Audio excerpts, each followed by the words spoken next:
Hello, आपका फिर से स्वागत है फिजिक्स वाला प्लेटफॉर्म पर। मैं सर्वेश कुमार दीक्षित आज आपके लिए लेके आया हूं जीओसी का लेक्चर नंबर 2। दोस्तों यार, जीओसी के लेक्चर नंबर 2 में हम लोग क्या बातें करेंगे? पहले वाले लेक्चर में हम लोगों ने बात की इंडक्टिव इफेक्ट की, तो दूसरे वाले लेक्चर में हम लोग को बात करनी चाहिए हाइपर कॉन्जुगेशन और रेजोनेंस की, है कि नहीं दोस्तों? तो चलो आज इन्हीं की बातें करते हैं और सब बातें को खत्म करते हैं। तो चलो दोस्तों, हेड डालते हैं हाइपर कॉन्जुगेशन। Hyper conjugation. तो यार देखो, हाइपर कॉन्जुगेशन क्या होता है इसको बताते हैं, ठीक है, और बातों को समझाते हैं। तो पहला पॉइंट, ये हाइपर कॉन्जुगेशन जो है वो सिग्मा बॉन्ड का डीलोकलाइजेशन है। सिग्मा बॉन्ड का डीलोकलाइजेशन है। डीलोकलाइजेशन, सिग्मा बॉन्ड का डीलोकलाइजेशन देखो जनरली कहीं नहीं होता है। सिग्मा बॉन्ड स्ट्रॉन्ग बॉन्ड है तो वो घूमता नहीं है, मगर हाइपर कॉन्जुगेशन में हम सिग्मा बॉन्ड को ब्रेक करते हैं, सिग्मा बॉन्ड का डीलोकलाइजेशन कराते हैं। डीलोकलाइजेशन का मतलब समझते हो? मोशन, मूवमेंट, बॉन्ड का टूटना और बनना, ये डीलोकलाइजेशन है। जब भी कहीं डीलोकलाइजेशन टर्म आएगा तो इसका मतलब क्या है? बॉन्ड या तो बनना होगा या ब्रेक हो रहा होगा, शिफ्ट नहीं हो रहा होगा, ठीक है ना? तो देखो, सिग्मा बॉन्ड का डीलोकलाइजेशन है। अब ये किस पर होता है, कैसे कैसे काम करता है बताता हूं। सबसे पहले हाइपर कॉन्जुगेशन की कंडीशन, कि कहां पर हाइपर कॉन्जुगेशन हमें मिलेगा। तो जरा देखो यार दोस्त, हाइपर कॉन्जुगेशन मिलने की कंडीशन नंबर 1, ठीक है, वो क्या है? जरा देखो, हमारे पास हाइपर कॉन्जुगेशन मिलता है कार्बोकैटायन में, कार्बोकैटायन में, ठीक है, या फिर मिलता है फ्री रेडिकल में, फ्री रेडिकल में, या फिर दोस्त मिलता है किसमें? डबल बॉन्ड में। इस तरह से डबल बॉन्ड में, ऐसे। सबसे पहली बात कि जो हाइपर कॉन्जुगेशन है वो 3 जगह पे मिलेगा। कार्बोकैटायन में मिलता है, ठीक है, फ्री रेडिकल में मिलता है और डबल बॉन्ड में मिलता है। मिलता कैसे है जरा देखो, सिचुएशन ये होनी चाहिए। क्या? देखो सिचुएशन क्या होनी चाहिए? सिचुएशन ये होनी चाहिए, जैसे हमारा ये कार्बोकैटायन है, ठीक है, तो कार्बोकैटायन के बगल में देखिए ये कार्बोकैटायन है। कार्बोकैटायन का अर्जेसेंट कार्बन, डायरेक्ट कार्बोकैटायन से जो कार्बन अटैच होगा, देखिए अच्छे से ध्यान दीजिएगा, कार्बोकैटायन से डायरेक्ट जो कार्बन अटैच होगा, एक मिनट इसको कलर कर देता हूं,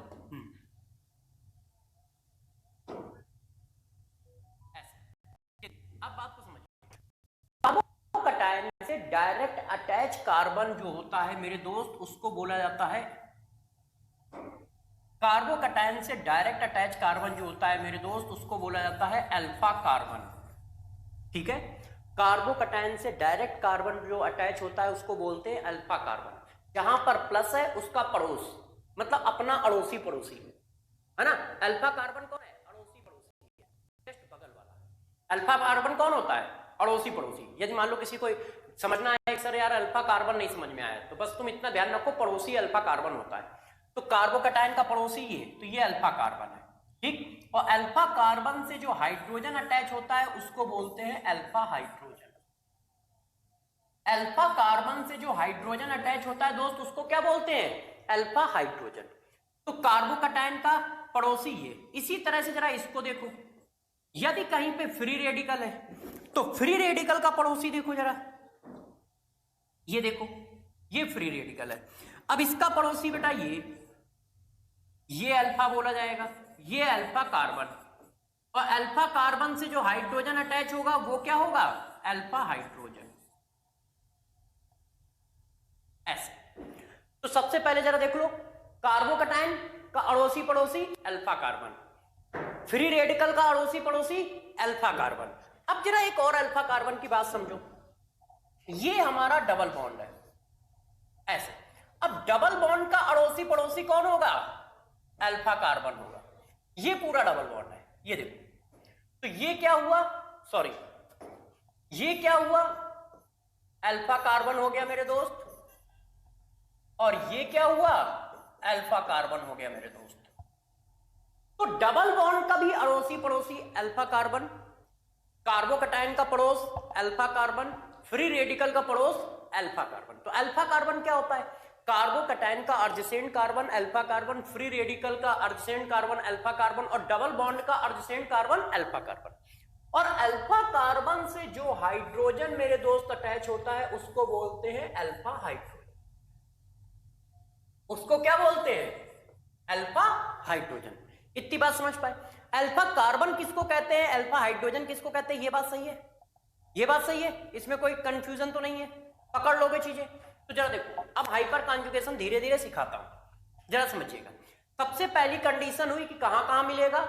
हाइपर कॉन्जुगेशन सिर्फ 3 जगह पे मिलेगा, एक डबल बॉन्ड पे मिलेगा, एक मेरे दोस्त फ्री रेडिकल पे मिलेगा, एक मेरे दोस्त कहां मिलेगा? कार्बोकैटायन पे मिलेगा। ठीक है, और मिलने की सिचुएशन क्या है, कंडीशन क्या है? तो अब मैं पूरी कंडीशन लिख रहा हूं, जरा अच्छे से समझिएगा। कहीं पर भी यदि हाइपर कॉन्जुगेशन होता है तो ये कंडीशन वैलिड होनी चाहिए। पहली पहली पहली क्या है? या तो कार्बोकैटायन हो, या फ्री रेडिकल हो, या फिर डबल बॉन्ड हो। पहली बात तो ये है, इन तीनों में से कोई एक होना चाहिए। दूसरी, एटलीस्ट 1 अल्फा हाइड्रोजन होना चाहिए, एटलीस्ट 1 अल्फा हाइड्रोजन या फिर हैलोजन होना चाहिए। तीसरी कंडीशन क्या है? अल्फा कार्बन sp3 हाइब्रिडाइज होना चाहिए। ये देखो, ये 3 कंडीशन है कहीं पर हाइपर कॉन्जुगेशन होने की। क्या? या तो कार्बोकैटायन हो, या फ्री रेडिकल हो, या डबल बॉन्ड हो। पहला पॉइंट ये। दूसरा, कम से कम एक अल्फा हाइड्रोजन हो। यदि अल्फा हाइड्रोजन ना हो दोस्त तो अल्फा हाइलोजन जरूर हो। एक अल्फा हाइड्रोजन हो, यदि अल्फा हाइड्रोजन ना हो मेरे दोस्त तो अल्फा हाइलोजन जरूर हो। और क्या? अल्फा कार्बन sp3 हाइब्रिडाइज होना चाहिए। यदि ये तीनों कंडीशन कहीं मिल जाए तो वहां पर हम हाइपर कॉन्जुगेशन कर सकते हैं, वहां पर दोस्त हम हाइपर कॉन्जुगेशन लगा सकते हैं। कंडीशन एक बार फिर से देख लो, क्या क्या होना चाहिए। पहली कंडीशन है कार्बोकैटायन हो, फ्री रेडिकल हो, या डबल बॉन्ड हो। दूसरी कंडीशन मेरे दोस्त क्या है कि उसके पास एटलीस्ट 1 अल्फा हाइड्रोजन या अल्फा हैलोजन होना चाहिए। तीसरी कंडीशन क्या है? अल्फा कार्बन sp3 होना चाहिए। अब आपका मन कर रहा होगा कि सर हम बताएंगे कि अल्फा कार्बन कैसा है, तो चलो अब आपकी बात करते हैं। हम अल्फा कार्बन और अल्फा हाइड्रोजन निकालना सीखते हैं, क्योंकि वो आ जाएगा तो काम आगे बढ़ जाएगा। चलिए देखो दोस्त, ये एक मॉलिक्यूल लिखा है ऐसे, ये देखिए। अब मैंने आपसे कहा कि जरा बताओ इसके अल्फा हाइड्रोजन कितने हैं, तो ये देखो डबल बॉन्ड हो गया कि नहीं हो गया?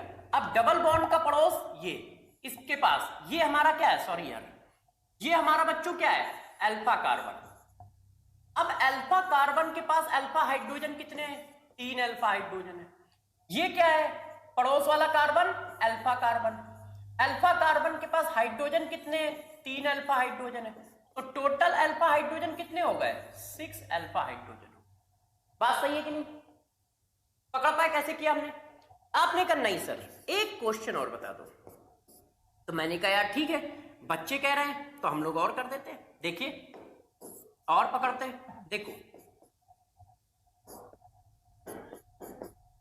ये ऐसे लिखा, ये ऐसे लिखा, ठीक है, ध्यान दीजिएगा, ये ऐसे लिखा, ये ऐसे लिखा। अब इसको मैंने ऐसे लिख दिया, ये देखो। अब मैंने कहा इसमें बताओ कितने अल्फा हाइड्रोजन है, तो पहले क्या है, मैंने कहा था डबल बॉन्ड को पहले पकड़ो, तो ये डबल बॉन्ड है, ठीक है दोस्त। अब इसका पड़ोस ये अल्फा कार्बन, अल्फा कार्बन के पास कितने हाइड्रोजन है? अल्फा कार्बन के पास कितने हाइड्रोजन है? 1 अल्फा हाइड्रोजन है। ये हुआ तो ये क्या हुआ? अल्फा कार्बन, अल्फा कार्बन के पास कितने हाइड्रोजन है?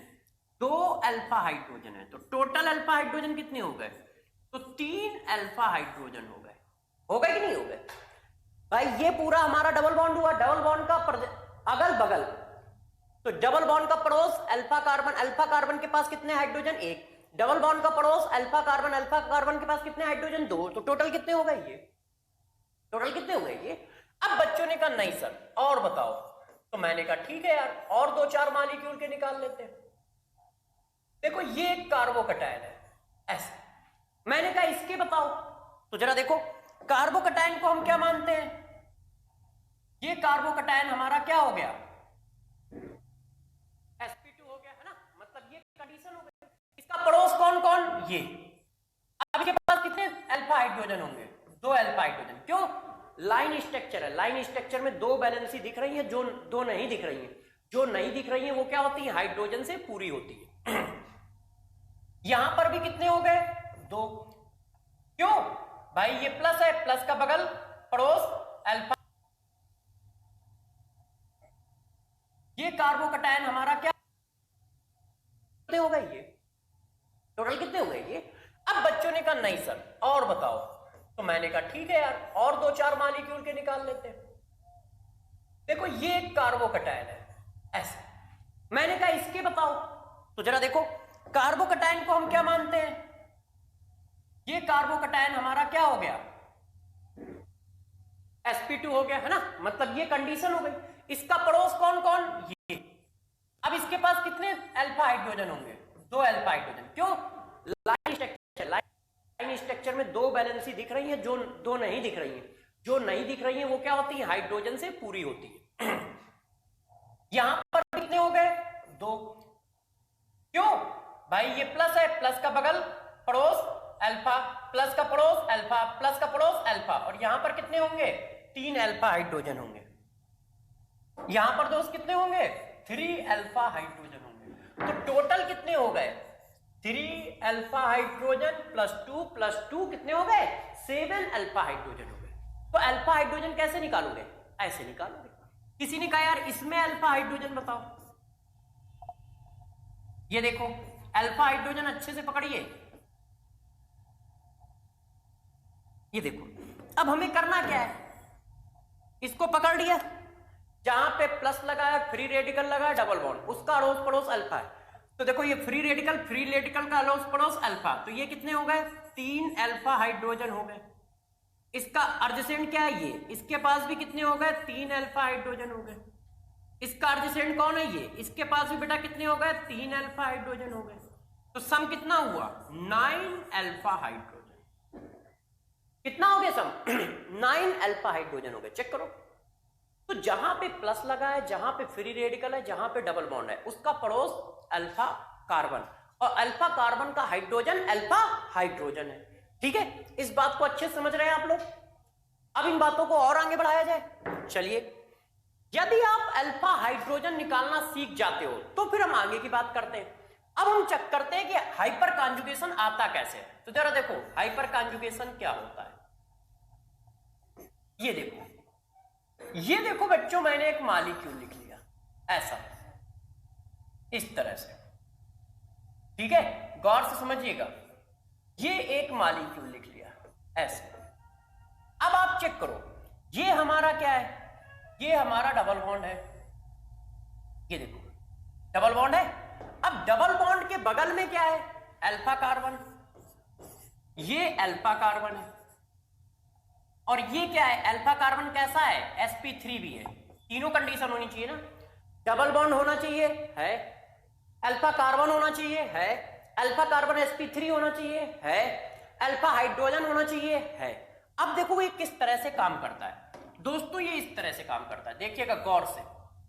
ये हाइड्रोजन ऐसे आएगा, पेयर्ड इलेक्ट्रॉन हाइड्रोजन के, और ये पेयर्ड इलेक्ट्रॉन ऐसे आएंगे, तो ये ऐसे शिफ्ट हो जाए। और जब ऐसे शिफ्ट हो गया तो ये देखो क्या आया, ये आया ये प्लस।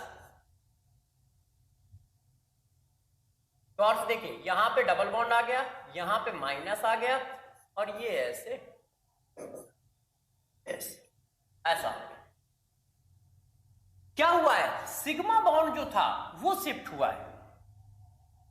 दोस्त ये कौन सा बॉन्ड होता है, हम सभी जानते हैं सिग्मा बॉन्ड होता है। तो सिग्मा बॉन्ड शिफ्ट हो गया है। ये देखो, सिग्मा बॉन्ड किस में कन्वर्ट हुआ है, पाई बॉन्ड में कन्वर्ट हुआ है। पाई बॉन्ड का मतलब पी है कि नहीं। सिग्मा बॉन्ड किस में कन्वर्ट हुआ है, पाई बॉन्ड में कन्वर्ट हुआ है ऐसे। अब कोई बच्चा ये कह सकता है कि सर जब ये वाले इलेक्ट्रॉन आ सकते हैं तो ये भी आ सकते हैं, तो मैंने कहा बिल्कुल आ सकते हैं। इसका मतलब इसका एक फिगर ये भी पॉसिबल है। भाई ये तीनों आइडेंटिकल हाइड्रोजन है ना, ये हाइड्रोजन, ये हाइड्रोजन, ये हाइड्रोजन, ये तीनों आइडेंटिकल हाइड्रोजन है। तो यदि ये काम कर सकता है तो ये भी तो कर सकता है, बिल्कुल कर सकता है, ऐसा आएगा।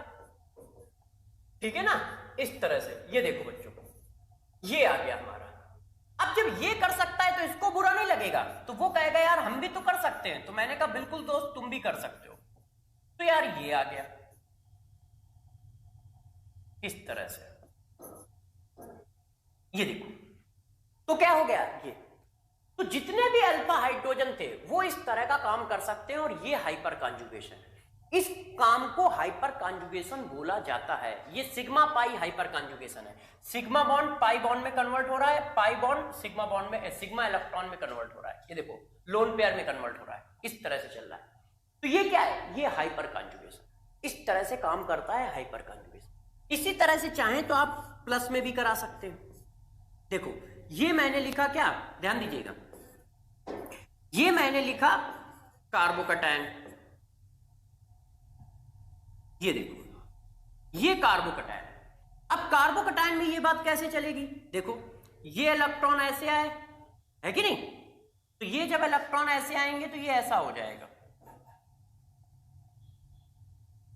ऐसे। ये देखो, अब आप समझ गए होंगे। फिर ये भी तो कर सकता है, तो भी ऐसा हो जाएगा। ये भी तो कर सकता है, तो ऐसा हो जाएगा। ये देखो दोस्त, बात को समझ रहे हो कैसे क्या हुआ है। भाई ये इलेक्ट्रॉन आ गया तो ये खाली ऑर्बिटल है। कार्बोकैटायन का जो ऑर्बिटल होता है वो सब बच्चों को पता है, यहां पे खाली पी ऑर्बिटल होता है, ये वैकेंट पी ऑर्बिटल होता है, वैकेंट पी ऑर्बिटल है। ये देखो ये वैकेंट पी ऑर्बिटल है। तो ये देखो कार्बोकैटायन में इस तरह से हाइपर कॉन्जुगेशन चलता है। तो हाइपर कॉन्जुगेशन क्या है, सिग्मा बॉन्ड का डीलोकलाइजेशन है। अब इसमें कौन सा बॉन्ड डीलोकलाइज हो रहा है, sigma plus vacant P orbital. देखो ये वैकेंट है ना, तो ये कैसा कॉन्जुगेशन है, sigma plus vacant P orbital conjugation है। ये कैसा है, sigma plus pi bond conjugation है, सिग्मा बॉन्ड और पाई बॉन्ड का कॉन्जुगेशन है। अब हम कहानी को और आगे बढ़ाते हैं कि यदि कहीं पर इस तरह के चार्ज का मूवमेंट होता है तो होता क्या है। बच्चों ने कहा कि सर कहीं पर हाइपर कॉन्जुगेशन मिल रहा है तो इससे हमें क्या पता चलेगा और इससे हमें क्या मिलेगा। तो एक एक करके अब कहानी को स्टार्ट करते हैं कि हमें क्या मिलेगा। सिग्मा बॉन्ड और पाई बॉन्ड का कॉन्जुगेशन है। अब तो होता क्या है, बच्चों ने कहा कि सर कहीं पर हाइपर कॉन्जुगेशन मिल रहा है तो इससे हमें क्या पता चलेगा और इससे हमें क्या मिलेगा। तो एक एक करके अब कहानी को स्टार्ट करते हैं कि हमें क्या मिलेगा। देखो, number of hyper conjugating figure, कितने फिगर बनेंगे हाइपर कॉन्जुगेशन के, वो बराबर होते हैं नंबर ऑफ अल्फा हाइड्रोजन के। जितने अल्फा हाइड्रोजन होंगे दोस्त उतने फिगर बनेंगे। किसी ने कहा भाई कितने बनेंगे, तो जितने अल्फा हाइड्रोजन होंगे। चेक करो, अल्फा हाइड्रोजन कितने थे, 1 2 3, 3 फिगर बने। अल्फा हाइड्रोजन कितने, 1 2 3, 3 फिगर बने। तो जितने अल्फा हाइड्रोजन होते हैं उतने हाइपर कॉन्जुगेटिंग फिगर बनते हैं। ठीक है, इस बात को आप ध्यान रखिएगा कि जितने अल्फा हाइड्रोजन होंगे उतने हाइपर कॉन्जुगेटिंग हमारे पास फिगर आएंगे। पहला पॉइंट तो ये हो गया। अब देखो ये ऐसा डीलोकलाइजेशन होने से होता क्या है। यदि कहीं हाइपर कॉन्जुगेशन हो रहा है तो ये क्या करता है, तो आप अच्छे से देखोगे तो यहाँ पे चार्ज का डीलोकलाइजेशन है, चार्ज घूम रहा है। ये देखो सिग्मा बॉन्ड पाई में कन्वर्ट हुआ, पाई सिग्मा में कन्वर्ट हुआ। ये देखो सिग्मा बॉन्ड पाई में कन्वर्ट हुआ है। पहला पॉइंट तो ये हो गया। अब देखो ये ऐसा डीलोकलाइजेशन होने से होता क्या है।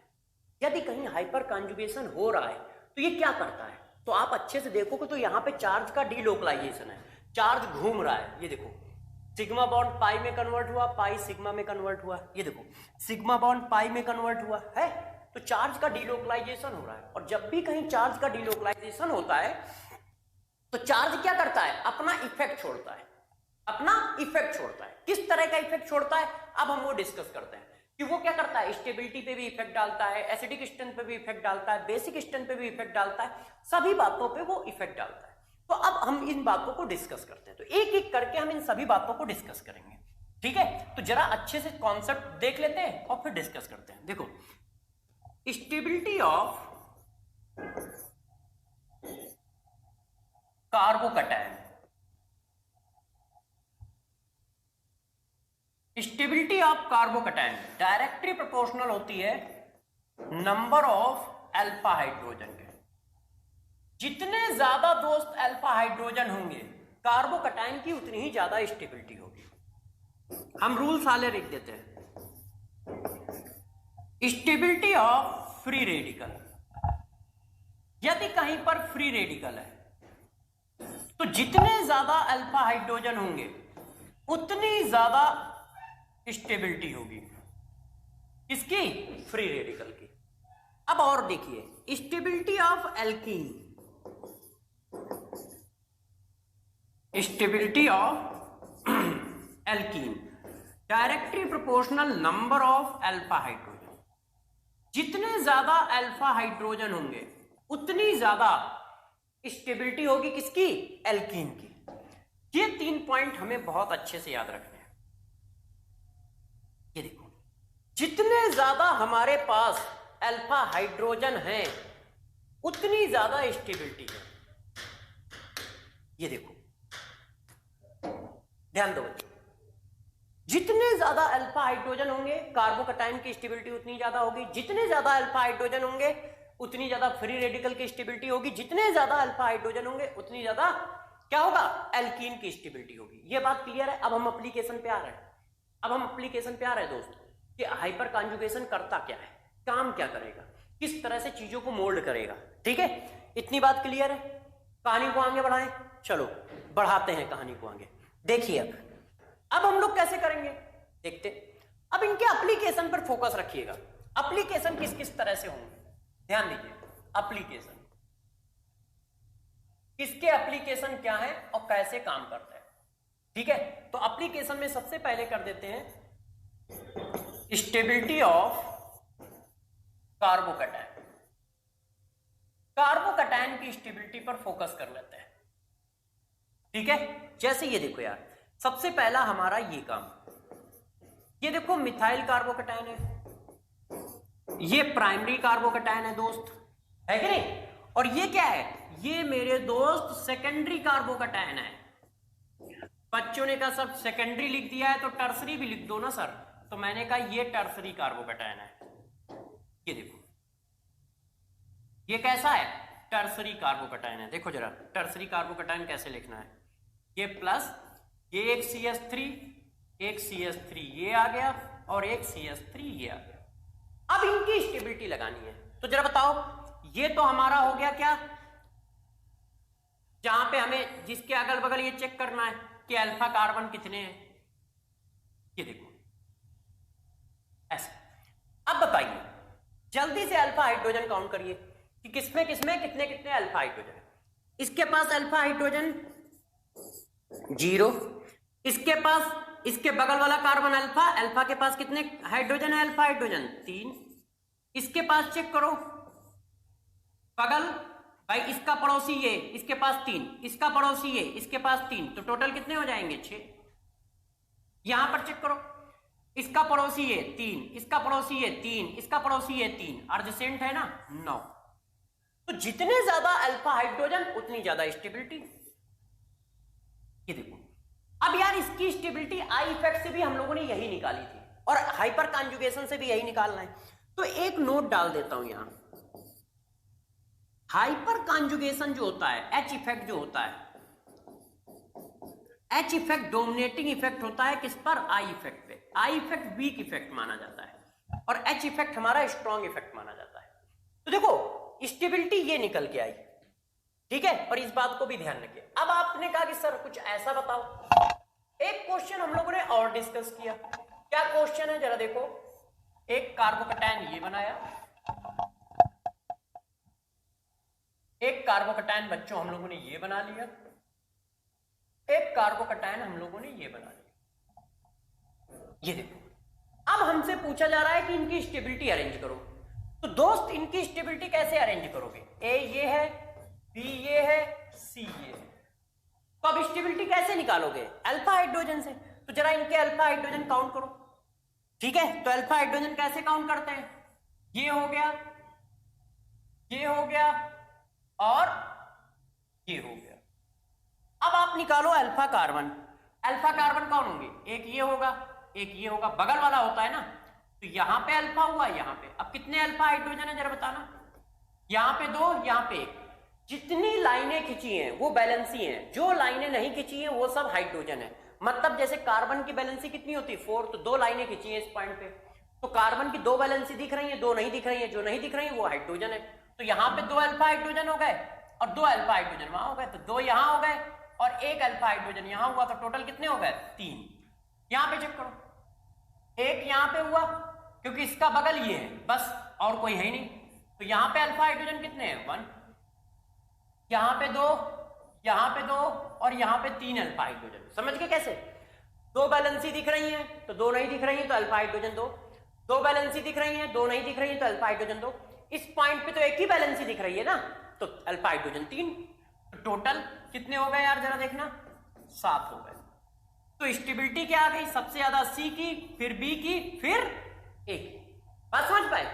अल्फा हाइड्रोजन काउंट किए। काउंट तो करना समझ रहे हो ना यार? अल्फा हाइड्रोजन कैसे काउंट किए? इजी है यार, कोई दिक्कत थोड़ी ना है, 2 मिनट में हो जाता है। आपके लिए तो और इजी है। ठीक है दोस्त, अब जरा बताओ, इसको जरा बताइए।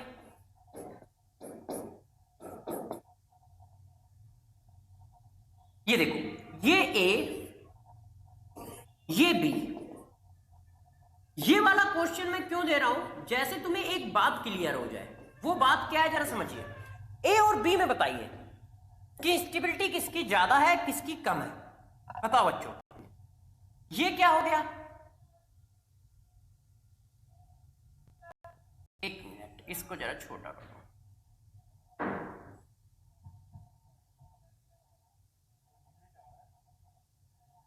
इसको डिलीट करते हैं, है ना? इसको बनाओ। ये क्या हो गया मेरे दोस्त? ये तो हो गया अपना ये। अब इसका अड़ोस पड़ोस देखना है। इसके पड़ोस में कितने? 3, 3 और 2। तो अल्फा हाइड्रोजन कितने हैं?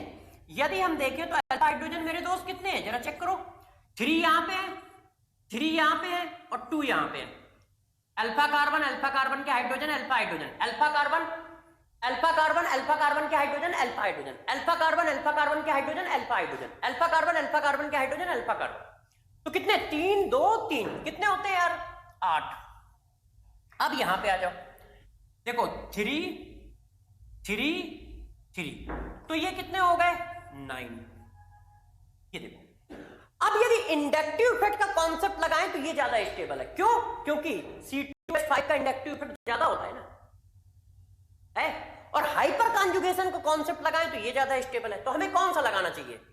देखो, इस वजह से मैंने ये बात बताई है, क्योंकि इस बात से तुम्हें ये पता चल जाएगा कि तुम्हें यदि कहीं एक दूसरे को अपोज कर रहे हो, इंडक्टिव इफेक्ट और हाइपर कॉन्जुगेशन एक दूसरे का अपोज करें तो हम डोमिनेट किसको कराएं? चेक करो, यदि हम अल्फा हाइड्रोजन छोड़ दें थोड़ी देर के लिए तो ये ज्यादा स्टेबल है आपके हिसाब से, इंडक्टिव इफेक्ट के हिसाब से। क्यों? CH3 से कैंसिल हो गया, ये CH3 से कैंसिल हो गया, और ये CH3 है, ये C2H5 है। C2H5 का प्लस आई इफेक्ट ज्यादा होता है। अब प्लस आई इफेक्ट बढ़ेगा तो कैटायन की स्टेबिलिटी बढ़ेगी। उसके हिसाब से आंसर ए आना चाहिए। हाइपर कॉन्जुगेशन के हिसाब से आंसर बी आना चाहिए। तो अपोज कर रहे हैं ना, उल्टा आंसर दे रहे हैं ना। इंडक्टिव इफेक्ट ए आंसर दे रहा है और हाइपर कॉन्जुगेशन बी आंसर दे रहा है। तो क्या करना चाहिए? ये करना चाहिए। हाइपर कॉन्जुगेशन डोमिनेटिंग इफेक्ट है, इसका मतलब आंसर क्या आना चाहिए? बी ग्रेटर देन ए। बात समझ पाए? इस क्वेश्चन को मैंने क्यों कराया है कि यदि कहीं हम ऐसी सिचुएशन में फंस जाएं कि इंडक्टिव इफेक्ट अलग आंसर बता रहा है, हाइपर कॉन्जुगेशन अलग आंसर बता रहा है, तो तुम हाइपर कॉन्जुगेशन के साथ जाओगे। ये देखो, जैसे ये क्वेश्चन, बात समझ रहे हो सारे बच्चों? पकड़ तो पा रहे हो ना मेरी बात?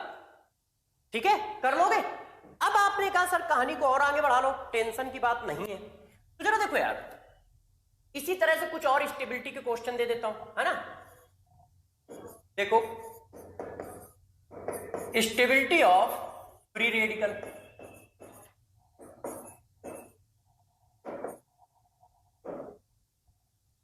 देखो अब यार ये क्वेश्चन जैसे जरा ध्यान दीजिएगा, अब इस पर हम लोगों को क्या करना चाहिए। देखिए एक ये लगा है, एक ये लगा है, ए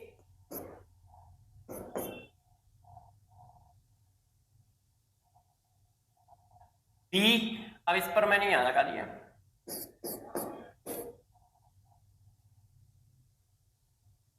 इस पर मैंने यहां लगा दिया है,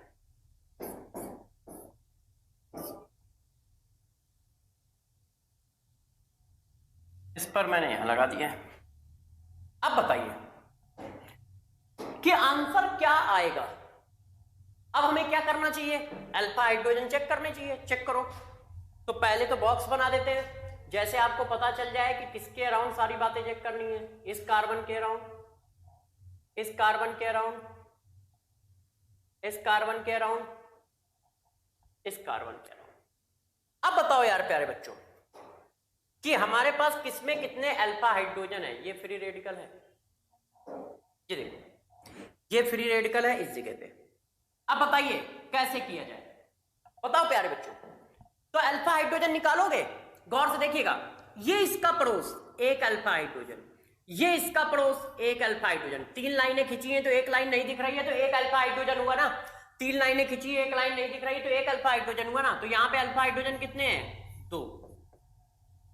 इस पे आओ, ये 2 अल्फा हाइड्रोजन, ये 3 अल्फा हाइड्रोजन, ये 2 अल्फा हाइड्रोजन। अल्फा हाइड्रोजन कितने हो गए, 7। ये पॉइंट है, इसके बगल में 2 लाइनें दिख रही हैं तो 2 बची। इसमें यहां पे एक लाइन दिख रही है तो 3 बची, यहां पे 2 लाइन दिख रही हैं तो 2 बची। यहां पे चेक करो, 1 और 2, तो अल्फा हाइड्रोजन कितने हो गए यहां पे, 3। यहां पे 3 लाइनें दिख रही हैं तो 1 बचा, और यहां पे 2 लाइनें दिख रही हैं। यहां पे चेक करो, 2 2, तो अल्फा हाइड्रोजन कितने हो गए मेरे दोस्त, 4। तो इन सब चीजों को देखते हुए आंसर हमारा क्या बनता है स्टेबिलिटी के लिए। तो सबसे ज्यादा अल्फा हाइड्रोजन किसमें है, बी में। फिर किसमें है, फिर दोस्त डी में है। फिर किसमें है, सी में है। सबसे कम किसमें है, ए में है। तो आंसर स्टेबिलिटी का ये बनना है। तो बात समझ रहे हो कैसे निकालना है, ये तो बात समझ रहे हो मैं कैसे लिख रहा हूं। भाई देखो 2 लाइनें हैं इसके बगल में, ये तो पॉइंट हो गया इसका बगल वाला carbon alpha carbon. Alpha carbon में क्या है, 2 लाइनें खींची हैं, 2 बची, जो बची वही सब अल्फा हाइड्रोजन है। यहां पर भी 2 लाइनें खींची हैं, 2 बची, अल्फा हाइड्रोजन है। अब यहां पर चेक करो, 3 लाइनें खींची हैं, यहां पर 1 लाइन आई तो 3 अल्फा हाइड्रोजन, यहां पर 2 लाइनें हैं तो 2 अल्फा हाइड्रोजन, यहां पर 2 लाइनें हैं तो 2 अल्फा हाइड्रोजन। क्यों 2 लाइनें हैं तो 2 लाइनें नहीं है, क्योंकि कार्बन की बैलेंसी तो 4 ही होती है ना। तो ये तो निकाल पा रहे होगे ना। अब जरा देखो यार, बातों को थोड़ा और खिसकाते हैं, ठीक है, चीजों को हम लोग और पढ़ते हैं। अब हम लिखते हैं stability of alkene. Stability of alkene, alkene की स्टेबिलिटी इससे कैसे निकालोगे। देखो एक एल्कीन ये बना है, एक एल्कीन दोस्त ये बना है, एक एल्कीन दोस्त ये बना है,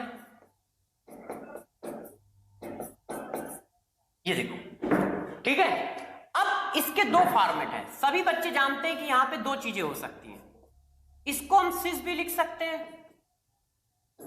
ऐसे ऐसे ट्रांस लिख सकते हैं, ये ट्रांस भी लिखा जा सकता है, और बच्चों ये सिस भी लिखा जा सकता है। तो अब ये देखो, एक बात ये आई, ये ट्रांस है, ये सिस है। इसी बात को और आगे बढ़ा लिया, एक अल्फा हाइड्रोजन ये, इसके बाद और एल्कीन बढ़ा लिया, एक एल्कीन ये लिख लिया, सारे एल्कीन एक साथ निपटा देते हैं। ये देखो, अब मेरे से पूछा जा रहा है बताओ इन सब में स्टेबिलिटी का ऑर्डर बताओ। तो सबसे पहले डबल बॉन्ड सेलेक्ट करो,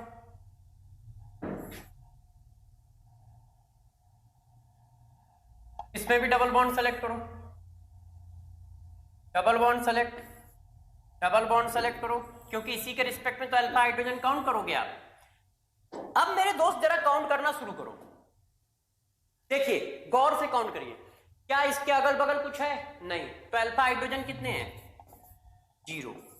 इसमें एक भी अल्फा हाइड्रोजन नहीं है। इसमें आओ, इसमें अल्फा हाइड्रोजन कितने हैं, 3। क्यों, डबल बॉन्ड का पड़ोस अल्फा कार्बन के पास हाइड्रोजन 3, इसमें कितने हैं 6, 3 यहां पे है और 3 यहां पे है। अब इसमें आ जाओ, इसमें कितने हैं 3 यहां है, 3 यहां है, 3 यहां है, तो अल्फा हाइड्रोजन कितने हैं 9। ए बी, इसको सी कह दिया, इसको डी कह दिया और इसको ई कह दिया। ई में देखो कितने हैं 12, 3 3 6 3 9 3 12। तो आंसर क्या है आपके हिसाब से? तो इसका मतलब आंसर जो बना वो ये बना, सबसे ज्यादा स्टेबल ई, फिर डी, ठीक है कि नहीं, फिर क्या है डी, फिर क्या है सी, सी में 6 अल्फा हाइड्रोजन, ठीक है। 1 मिनट इसको रफ कर दें, फिर सी, फिर बी, फिर ए। सिस और ट्रांस में अभी नहीं बताया मैंने। अब उस सिस और ट्रांस का कंपेयर करो, तो सिस और ट्रांस में अल्फा हाइड्रोजन के नंबर सेम है, यहां पर भी 6 है, यहां पर भी 6 है, देख लो है। तो क्या होगा, तो सबको पता है कि इसका डाइपोल मूवमेंट होता है, सिस का डाइपोल मूवमेंट 0 नहीं होता है और ट्रांस का डाइपोल मूवमेंट 0 होता है, जिसकी वजह से ट्रांस ज्यादा स्टेबल होता है सिस से, ऐसे। तो जब सिस और ट्रांस में कंपेयर करने की बात करेगा तो हम किससे निकाल लेंगे, चलो इसको हटा देते हैं, यहां पे हो नहीं पा रहा है, ठीक है कि नहीं। सिस और ट्रांस में कंपेयर करने की बात करेगा तो ट्रांस ज्यादा स्टेबल होगा सिस से, क्यों, क्योंकि उसके पास डाइपोल मूवमेंट 0 होता है और सिस के पास डाइपोल मूवमेंट होता है, कैंसिल आउट नहीं होते, इसके डाइपोल मूवमेंट कैंसिल आउट हो जाएंगे, अपोजिट है। तो जितने ज्यादा अल्फा हाइड्रोजन उतनी ज्यादा स्टेबिलिटी एल्कीन की, ठीक है, जितने ज्यादा अल्फा हाइड्रोजन उतनी ज्यादा स्टेबिलिटी एल्कीन की। अब आगे बढ़ते हैं। एल्कीन में मेरे दोस्तों एक और बात चलती है, उस 0 होता है और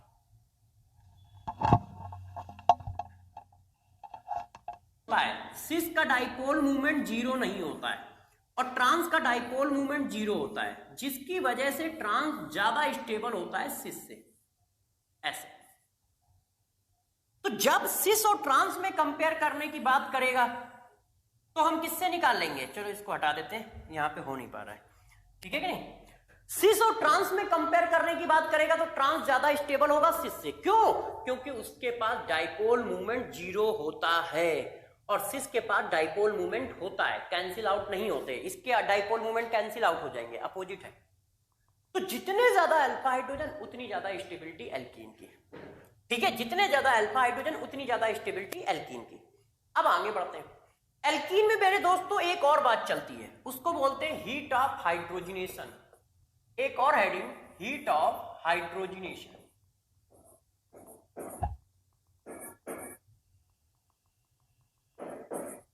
हीट ऑफ हाइड्रोजिनेशन को बोला जाता है HOH।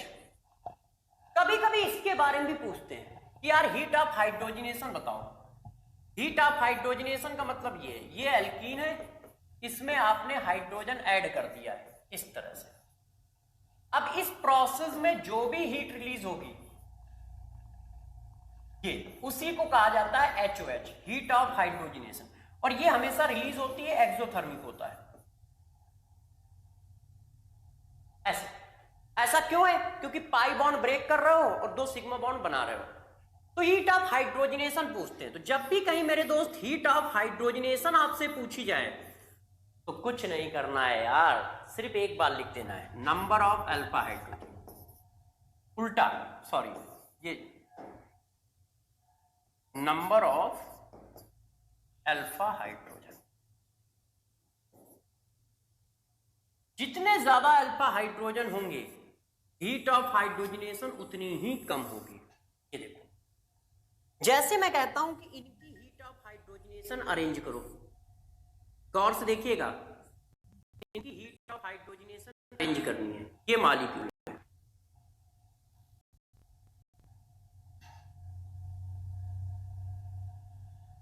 अब यार हीट ऑफ हाइड्रोजिनेशन बताओ बेटा, किसकी हीट ऑफ हाइड्रोजिनेशन ज्यादा है, किसकी हीट ऑफ हाइड्रोजिनेशन कम है। ये आपका काम है बताना कि आप कैसे बताओगे, कोशिश करना आपका काम है। और मुझे पता है मेरे प्यारे बच्चे 2 मिनट में इस बात को बता देंगे। इनकी हीट ऑफ हाइड्रोजनेशन अरेंज करनी है, ए बी सी और डी। बताइए इनकी हीट ऑफ हाइड्रोजनेशन में क्या ऑर्डर होगा, तो जरा चेक करो। ये तो हमारा हो गया डबल बॉन्ड, ये हो गया डबल बॉन्ड, यहां पे डबल बॉन्ड ऐसा है, ये तो आएगा ही नहीं इस पॉइंट से, है ना, इसको हटा दो। डबल बॉन्ड ये हो गया, डबल बॉन्ड ये हो गया, ये भी नहीं बन पाएगा, है ना। और कोई चीज है जिससे बना सकते हैं हम लोग? आई थिंक इससे बन सकता है ज्यादा। चलो हटाए, छोड़िए। चलो बच्चों अब बताओ, तो डबल बॉन्ड ये है तो अल्फा कितने हुए? देखो एक यहां पे 3 अल्फा, ओ देखिए यहां पे 3 अल्फा, 3 अल्फा यहां पे, 2 अल्फा यहां पे, 2 अल्फा यहां पे। डबल बॉन्ड का अर्धसेंट अल्फा कार्बन, डबल बॉन्ड का अर्धसेंट अल्फा कार्बन, डबल बॉन्ड का अर्धसेंट अल्फा कार्बन। बात समझ रहे हो ना भाई? ये डबल बॉन्ड है, डबल बॉन्ड का पड़ोसी ये है, और इस पे एक लाइन दिख रही है, 3 लाइनें नहीं दिख रही है, तो अल्फा हाइड्रोजन 3। ये डबल बॉन्ड का पड़ोसी है, इस पे एक लाइन दिख रही है, 3 लाइन नहीं दिख रही है, तो डबल बॉन्ड अल्फा हाइड्रोजन 3। और ऐसा ही है, तो अल्फा हाइड्रोजन इधर कितने हैं? तो मेरे दोस्त इसमें अल्फा हाइड्रोजन होगा 6 और 10। इसमें चेक करो अल्फा हाइड्रोजन, ये हुआ हमारा डबल बॉन्ड। डबल बॉन्ड का पड़ोसी ये 3, डबल बॉन्ड का पड़ोसी ये 1, डबल बॉन्ड का पड़ोसी ये 2। ये 3 कैसे है? एक लाइन दिख रही है, 3 नहीं दिख रही है, तो 3। यहां पे 3 लाइनें दिख रही हैं, एक नहीं दिख रही है, तो अल्फा हाइड्रोजन 1। यहां पे 2 लाइनें दिख रही हैं, 2 नहीं दिख रही हैं, तो अल्फा हाइड्रोजन 2। सबको जोड़ दो तो 6 आ जाते हैं। इसमें चेक कर लीजिए, 2 यहां पे, 2 यहां पे, तो सबको जोड़ दोगे तो 4 आ जाएंगे। इसमें चेक कर लीजिए, सिर्फ ये डबल बॉन्ड है, तो डबल बॉन्ड का पड़ोसी, डबल बॉन्ड ये हुआ, डबल बॉन्ड का पड़ोसी ये 2, डबल बॉन्ड का पड़ोसी ये 1, तो अल्फा हाइड्रोजन कितने हैं? 3 है। अब अल्फा हाइड्रोजन के बेसिस पे हीट ऑफ हाइड्रोजनेशन बताओ। तो heat of hydrogenation inversely proportional है, इसका मतलब ए की सबसे कम, फिर बी की, फिर सी की, और फिर डी की। डी की हीट ऑफ हाइड्रोजनेशन सबसे ज्यादा होगी, क्यों? क्योंकि अल्फा हाइड्रोजन सबसे कम है। अल्फा हाइड्रोजन कम है तो हीट ऑफ हाइड्रोजनेशन सबसे ज्यादा है, ठीक है। अल्फा हाइड्रोजन कम है तो हीट ऑफ हाइड्रोजनेशन सबसे ज्यादा है। ये देखो, इस तरह से दोस्तों हीट ऑफ हाइड्रोजनेशन की बात करोगे, ठीक है, यदि कहीं पूछ दी जाए। अब एक क्वेश्चन और, ऐसा क्वेश्चन जिसमें आपको टेंशन हो सकती है, और यह होगी ही होगी। जैसे ये देखो, इस क्वेश्चन के कर को बताओ कि ये क्वेश्चन कैसे किया जाए। ए, ठीक है दोस्त,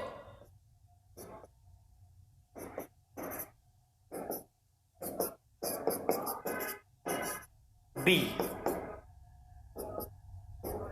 ये देखिए दोस्त, अब जरा इस बात को आप अच्छे से ध्यान दो तो आपको एक आइडिया लग जाएगा कि करें क्या। इन सब पे अल्फा हाइड्रोजन सेम है। अल्फा हाइड्रोजन की बात की जाए 6, चेक करो, अल्फा हाइड्रोजन की बात की जाए 6, अल्फा हाइड्रोजन की बात की जाए तो 6। तो आप हीट ऑफ हाइड्रोजनेशन कैसे निकालोगे, या स्टेबिलिटी ऑफ एल्कीन कैसे निकालोगे, बताइए बच्चों। एक चीज यहां पे और लिख देता हूं, जैसे आपको ध्यान है, HOH जो होती है स्टेबिलिटी के इनवर्सली प्रोपोर्शनल होती है। इस बात से तो समझ ही गए होंगे, है ना। HOH जो है स्टेबिलिटी ऑफ एल्कीन के इनवर्सली प्रोपोर्शनल है। और वैसे मेरे हिसाब से तो ये बात तुम समझ गए होगे, क्योंकि इसके डायरेक्टली प्रोपोर्शनल इनवर्सली प्रोपोर्शनल है, तो इसके भी इनवर्सली प्रोपोर्शनल होगी। मगर फिर भी आपके कहने से लिख देता हूं, ठीक है।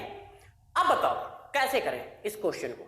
अल्फा हाइड्रोजन से दोस्त तो होने वाला नहीं, क्योंकि अल्फा हाइड्रोजन सब में सेम है, और चाहो तो काउंट कर सकते हो, चाहो तो काउंट कर सकते हो। देखो यहां पे चेक कर लो, यहां पे चेक कर लो, यहां पे चेक कर लो। आप चेक करो, अल्फा हाइड्रोजन सबके सेम है? ये कार्बन 3 3 6, ये कार्बन है 3 3 6, ये है 3 3 6। अब कैसे करें? तो देखो, ये तो हमारा ट्रांस लिखा है और ये हमारा सिस लिखा है, तो ये बात तो समझ में आ गई कि भाई ट्रांस सबसे ज्यादा स्टेबल है सिस से। आइसो कहां पे आता है? इसको आइसो बोलते हैं। इसको क्या बोलते हैं? आइसोप्रोपीन।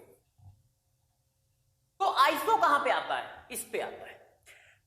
ट्रांस सबसे ज्यादा स्टेबल है क्योंकि डाइपोल 0 है। और सिस और आइसो में पूछा जाए तो हमेशा ध्यान रखना क्या है, आइसो सिस से थोड़ा सा ज्यादा स्टेबल होता है क्योंकि एक ही कार्बन पर दोनों आई इफेक्ट लगे होते हैं। ये देखो, एक ही कार्बन पर दोनों आई इफेक्ट लगे होते हैं, इसलिए थोड़ा सा उसको,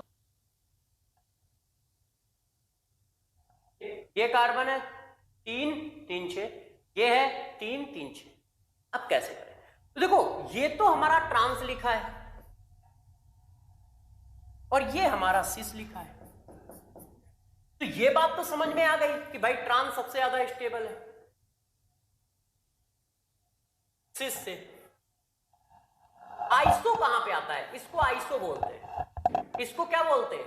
आइसोप्रोपीन। तो आइसो कहां पे आता है? इस पे आता है। ट्रांस सबसे ज्यादा स्टेबल है क्योंकि डाइपोल 0 है। और सिस और आइसो में पूछा जाए तो हमेशा ध्यान रखना क्या है, आइसो सिस से थोड़ा सा ज्यादा स्टेबल होता है क्योंकि एक ही कार्बन पर दोनों आई इफेक्ट लगे होते हैं। ये देखो, एक ही कार्बन पर दोनों आई इफेक्ट लगे होते हैं, इसलिए थोड़ा सा उसको स्टेबलाइज कर देते हैं ऐसा। अब यदि स्टेबिलिटी का ऑर्डर ये है तो तुम समझ गए होगे कि इसका ऑर्डर क्या होगा, जस्ट अपोजिट ऐसा। तो ये क्वेश्चन एक अच्छा क्वेश्चन है, इसमें फंस सकते हो क्योंकि अल्फा हाइड्रोजन सेम है। तो जरा ध्यान रखिएगा, ट्रांस आइसो सिस, स्टेबिलिटी का ऑर्डर ये है ट्रांस आइसो सिस, और उसका जस्ट अपोजिट क्या हो जाएगा, हीट ऑफ हाइड्रोजनेशन। ऐसा क्यों? ट्रांस की स्टेबिलिटी सबसे ज्यादा है इसलिए इसकी हीट ऑफ हाइड्रोजनेशन सबसे कम हो गई। अब हमें सिस और इसमें देखना है। तो देखो यार, यहां पर क्या है, एक ही कार्बन पर बल्कनेस है, एक कार्बन पर बल्कनेस होने की वजह से आई इफेक्ट एक ही कार्बन पे लग रहा है तो स्टेबिलिटी को थोड़ा सा बढ़ा देता है, इस वजह से ऐसा है। अब कहानी को थोड़ा सा और आगे ले चले, है कि नहीं? कहानी को थोड़ा सा और आगे ले चलते हैं। देखो यार, कहानी को थोड़ा सा और आगे ले चलते हैं और डिस्कस करते हैं type of hyper conjugation. Type of hyper conjugation. Hyper conjugation के टाइप। हाइपर कॉन्जुगेशन दो तरह का होता है, एक होता है प्लस एच इफेक्ट, एक होता है माइनस एच इफेक्ट। जैसे इंडक्टिव इफेक्ट प्लस माइनस है, वैसे ही प्लस एच इफेक्ट को ही कहीं कहीं पर हाइपर कॉन्जुगेशन बोला जाता है। प्लस एच इफेक्ट को ही कहीं पर हाइपर कॉन्जुगेशन बोला जाता है और माइनस एच इफेक्ट को रिवर्स हाइपर कॉन्जुगेशन बोल दिया जाता है। ठीक है, इसको क्या बोल देते हैं, रिवर्स हाइपर कॉन्जुगेशन बोल देते हैं, रिवर्स हाइपर कॉन्जुगेशन बोल देते हैं। ये देखो, तो plus I effect, plus H effect और माइनस एच इफेक्ट, चाहे ये बोलो और चाहे ये बोलो, हाइपर कॉन्जुगेशन और रिवर्स हाइपर कॉन्जुगेशन। तो बच्चे ने कहा हम पहचानेंगे कैसे, तो जरा देखो, अल्फा कार्बन से यदि हाइड्रोजन अटैच है तो प्लस, अल्फा कार्बन से यदि हाइड्रोजन अटैच है तो माइनस, रिवर्स। ऐसा कैसे? देखो ऐसा ऐसे है, जैसे ये देखो क्लोरीन है। अब मेरे दोस्त बताना, क्लोरीन की इलेक्ट्रोनेगेटिविटी क्या होती है, ज्यादा होती है, तो ये इलेक्ट्रॉन ऊपर की ओर जाते हैं, तो ये ऐसे आता है, तो यहां पर बात ऐसे आ जाती है, सॉरी ये देखो, तो ये क्या हुआ, तो ये रिवर्स कॉन्जुगेशन हो गया, अपोजिट डायरेक्शन में चल रहा है। ये देखो, इसमें क्या होता है, इलेक्ट्रॉन नीचे आता है, इसमें क्या है, इलेक्ट्रॉन ऊपर जा रहा है, इसीलिए रिवर्स नाम देते हैं कि रिवर्स हाइपर कॉन्जुगेशन है। और जबकि इसमें क्या होता है दोस्त, आपने देखा है कि इसमें हम लोग ऐसा करते हैं, ये देखो, इसमें आप क्या कर रहे हो, ये और फिर ये है, इसमें नीचे की ओर आ रहा है, इसमें ऊपर की ओर जा रहा है। तो हाइड्रोजन की इलेक्ट्रोनेगेटिविटी ज्यादा होती है तो इलेक्ट्रॉन ऊपर की ओर शिफ्ट होते हैं, क्यों? क्योंकि हाइड्रोजन की इलेक्ट्रोनेगेटिविटी ज्यादा है, तो इसको रिवर्स हाइपर कॉन्जुगेशन कह देते हैं, इसको क्या कह देते हैं, कॉन्जुगेशन कह देते हैं, या फिर प्लस एच माइनस एच। अब इसी बात को थोड़ा और बढ़ाते हैं, लास्ट टाइम में ऊपर की ओर जा रहा है, तो हाइड्रोजन की इलेक्ट्रोनेगेटिविटी ज्यादा होती है तो इलेक्ट्रॉन ऊपर की ओर शिफ्ट होते हैं, क्यों? क्योंकि हाइड्रोजन की इलेक्ट्रोनेगेटिविटी ज्यादा है, तो इसको रिवर्स हाइपर कॉन्जुगेशन कह देते हैं, इसको क्या कह देते हैं, कॉन्जुगेशन कह देते हैं, या फिर प्लस एच माइनस एच। अब इसी बात को थोड़ा और बढ़ाते हैं, last and final hyperconjugation का topic bond length. Bond length पर इसका इफेक्ट कैसे पड़ता है, तो गौर समझिए, इस बात को जरा ध्यान दीजिएगा। ये देखो, अब मैं इस जगह पे एक क्वेश्चन भी पूछूंगा, आप क्वेश्चन भी बताते जाइएगा। सी एच बॉन्ड की लेंथ जो होती है 1.34 एंगस्ट्रॉम के आसपास होती है। सी डबल बॉन्ड सी की लेंथ जो होती है, ये एक्चुअल लेंथ नहीं है, एक अप्रोक्सीमेशन दे रहा हूं मैं, जरूरी नहीं कि ये सही हो, 1.08 एंगस्ट्रॉम के आसपास होती है, ऐसा, ठीक है। अब आपको बताना क्या है, जरा इस बात की चलिएगा। और सीसी बॉन्ड लेंथ हमने ये सपोज कर लिया है, चलो अच्छा, चलो वैल्यू डाल देता हूं। सीसी बॉन्ड लेंथ 1.33 एंगस्ट्रॉम के आसपास होती है, ये सिचुएशन है। अब गौर से मेरी बात को बताइएगा, इस बॉन्ड लेंथ को मैंने ए कहा, इसको बी कहा, इसको सी कहा। अब बताइए, क्या ए की वैल्यू इतनी होगी, बी की वैल्यू इतनी होगी और सी की वैल्यू इतनी होगी? तो जरा आप इस बात को समझिएगा, जब रेजोनेंस होता है, मतलब हाइपर कॉन्जुगेशन होता है, तो ये ऐसे आया, ये ऐसे आया, तो ये फिगर कैसा चला जाएगा? गौर से देखिए मेरे प्यारे बच्चों, ऐसे, ध्यान दीजिए आप, ऐसे और ऐसे, यही तो हुआ। देखो, अब ये तो आपने एक फिगर बनाया है, मगर जो इलेक्ट्रॉन होता है वो तो करंट की तरह फ्लो करता है ना, हर जगह पे होता है, ऐसा थोड़ी होता है। अब यहां पे कोई इलेक्ट्रॉन क्लाउड ही नहीं है, जब यहां पे कोई बॉन्ड, सॉरी, जब यहां पे कोई बॉन्ड नहीं है तो भैया ये लटका कैसे है कि नहीं? तो ये इलेक्ट्रॉन क्लाउड है, ये फ्लो करता रहता है। तो जब ये फ्लो करता रहता है तो दोस्त ये ऐसे आता है। रियल पिक्चर इसकी ये है। रियल पिक्चर क्या है, जरा इस बात को समझिएगा। मैं रियल पिक्चर बनाने जा रहा हूं, गौर से समझे कि रियल पिक्चर क्या है, ठीक है। रियल पिक्चर क्या है जरा देखिएगा। रियल पिक्चर बना रहा हूं, देखिए, यहां पर बॉन्ड नहीं है, यहां पर बॉन्ड है, तो इसका मतलब कुछ समय के लिए बॉन्ड है, कुछ समय के लिए नहीं है, तो इस चीज को डॉटेड दिखा देते हैं। तो रियल पिक्चर ये है, इसको हम ऐसे करके ऐसे डॉटेड दिखा देंगे, ऐसे कि ये इस तरह से। पहले हाइड्रोजन लगा दें सबके, ये देखो। तो रियल पिक्चर क्या है, कुछ ऐसे, इसको भी डॉटेड दिखा दोगे, इसको भी डॉटेड दिखा दोगे, इस तरह से। क्यों? क्योंकि कुछ समय में, कुछ समय यहां बॉन्ड होगा, कुछ समय बॉन्ड नहीं होगा। देखो यहां पर बॉन्ड है और यहां पर नहीं है, उसी तरह यहां पर बॉन्ड है, यहां पर नहीं है, उसी तरह यहां पर बॉन्ड है, यहां पर नहीं है। जब रेजोनेंस आएगा, अभी तो एक फिगर बनाया है ना, जब इस हाइड्रोजन के रिस्पेक्ट में बनाओगे तो यहां नहीं होगा, जब इस हाइड्रोजन के रिस्पेक्ट में बनाओगे तो यहां नहीं होगा। तो इसका मतलब इलेक्ट्रॉन क्लाउड कुछ देर के लिए है, कुछ देर के लिए नहीं है, तो उसको डॉटेड कर देते हैं।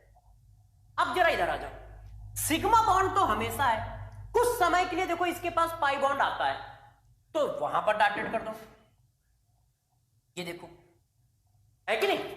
और ये देखो सिग्मा है, वहां पर क्या रहता है, पाई, तो ये भी डॉटेड हो गया, ऐसे, इस तरह से। इसका मतलब मेरे दोस्त क्या हुआ, इसका मतलब ये हुआ, गौर समझिएगा, इसका मतलब हुआ क्या कि ये जो बॉन्ड है ये हो गए पार्सली सिग्मा बॉन्ड। ये क्या हो गए, थोड़ी सी लेंथ सही कर दूं, पार्सली सिग्मा बॉन्ड। और ये वाले क्या हो गए, ये हो गए पार्सली पाई बॉन्ड। एक मिनट, क्यों? पाई बॉन्ड में कभी कभी सिग्मा भी आया है ना, तो ये बोला जाता है पार्सली, ये बोला जाता है पार्सली पाई बॉन्ड, पार्सली पाई बॉन्ड। ये देखो, तो कभी ये बॉन्ड सिग्मा है, कभी ये बॉन्ड क्या है मेरे दोस्त, पाई है। चेक करो, कभी ये बॉन्ड सिग्मा है, कभी ये बॉन्ड पाई है। इसका मतलब क्या हुआ, इसका मतलब ये हुआ, आपने इसको नाम दिया है सी, इसको नाम दिया है बी, इसको नाम दिया है ए। तो पहली बात तो ये आई कि जो,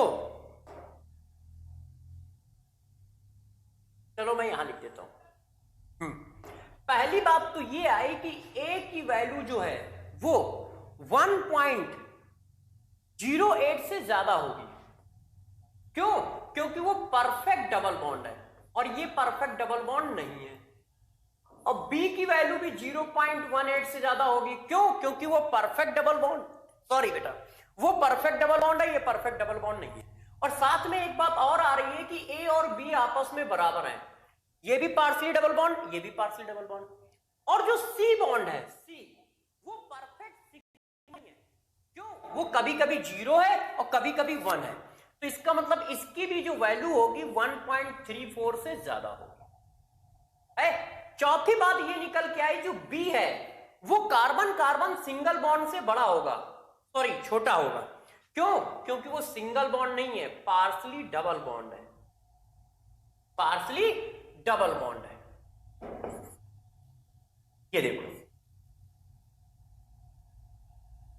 ये आएगी जो, चलो मैं यहां लिख देता हूं। पहली बात तो ये आई कि ए की वैल्यू जो है वो 1.08 से ज्यादा होगी। क्यों? क्योंकि वो परफेक्ट डबल बॉन्ड है और ये परफेक्ट डबल बॉन्ड नहीं है। और बी की वैल्यू भी 0.18 से ज्यादा होगी। क्यों? क्योंकि वो परफेक्ट डबल बॉन्ड, सॉरी बेटा, वो परफेक्ट डबल बॉन्ड है, ये परफेक्ट डबल बॉन्ड नहीं है।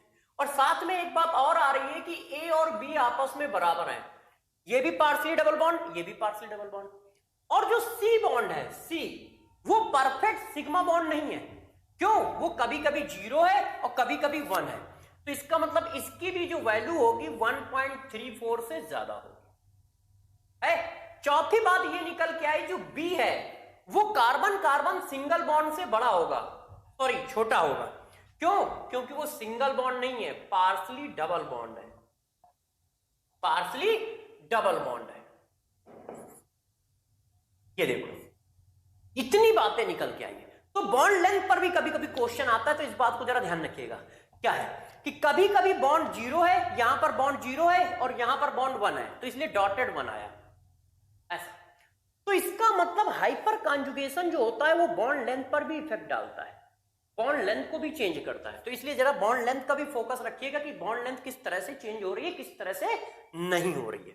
ठीक है, इस बात को खूब अच्छे से ध्यान रखिए कि कब बॉन्ड लेंथ चेंज होगी, कब बॉन्ड लेंथ नहीं चेंज होगी। चलिए दोस्तों, अब यार बातों को और आगे बढ़ाते हैं। हेडिंग का नाम,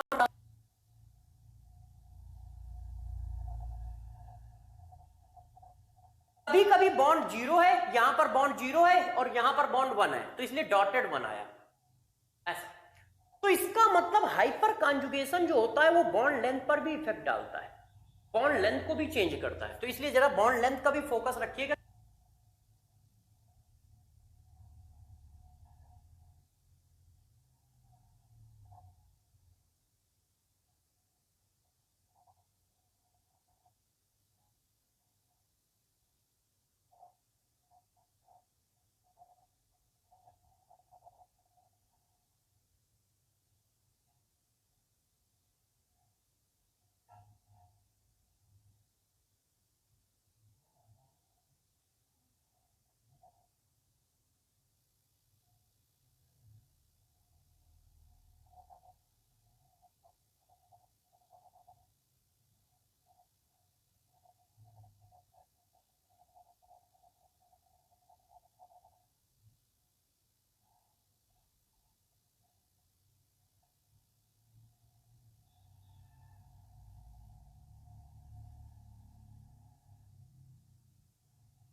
कि बॉन्ड लेंथ किस तरह से चेंज हो रही है, किस तरह से नहीं हो रही है।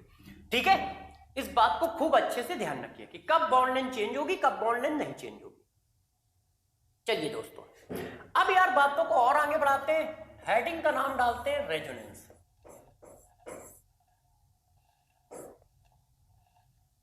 रेजोनेंस क्या है इसको बताते हैं। रेजोनेंस जो होता है, लोन पेयर या फिर पाई बॉन्ड का डीलोकलाइजेशन है। Lone pair and pi bond delocalisation.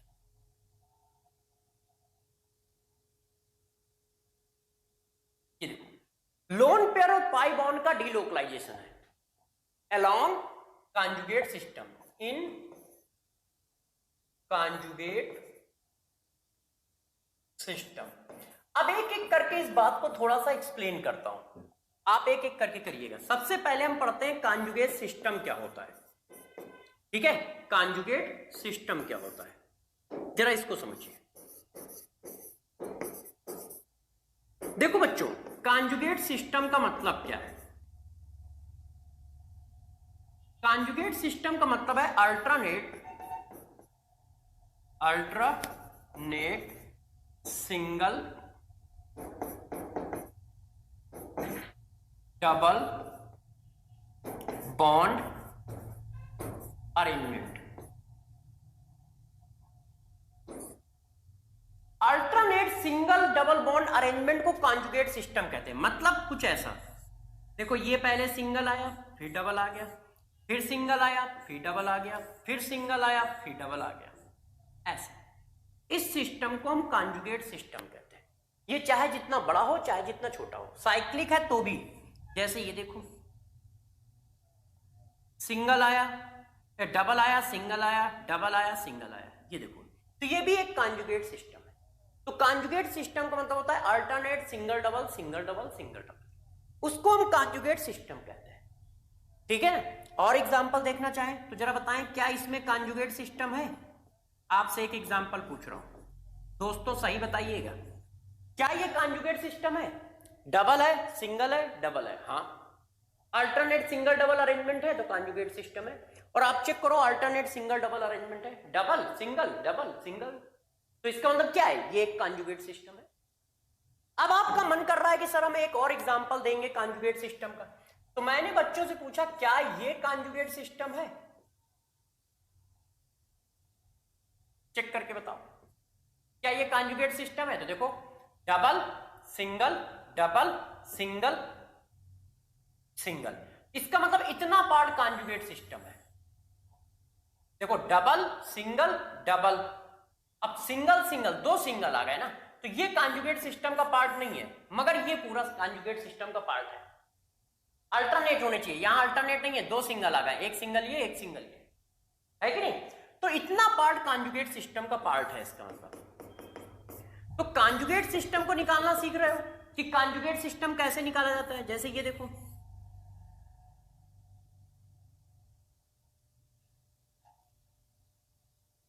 आप बताओ कहां से कहां तक कॉन्जुगेट सिस्टम है? तो देखो double single double single double, इसका मतलब यहां से लेकर पूरा यहां तक कॉन्जुगेट सिस्टम है कि नहीं? Double single double single double, alternate single double है तो कॉन्जुगेट सिस्टम है। तो कॉन्जुगेट सिस्टम समझ में आ गया।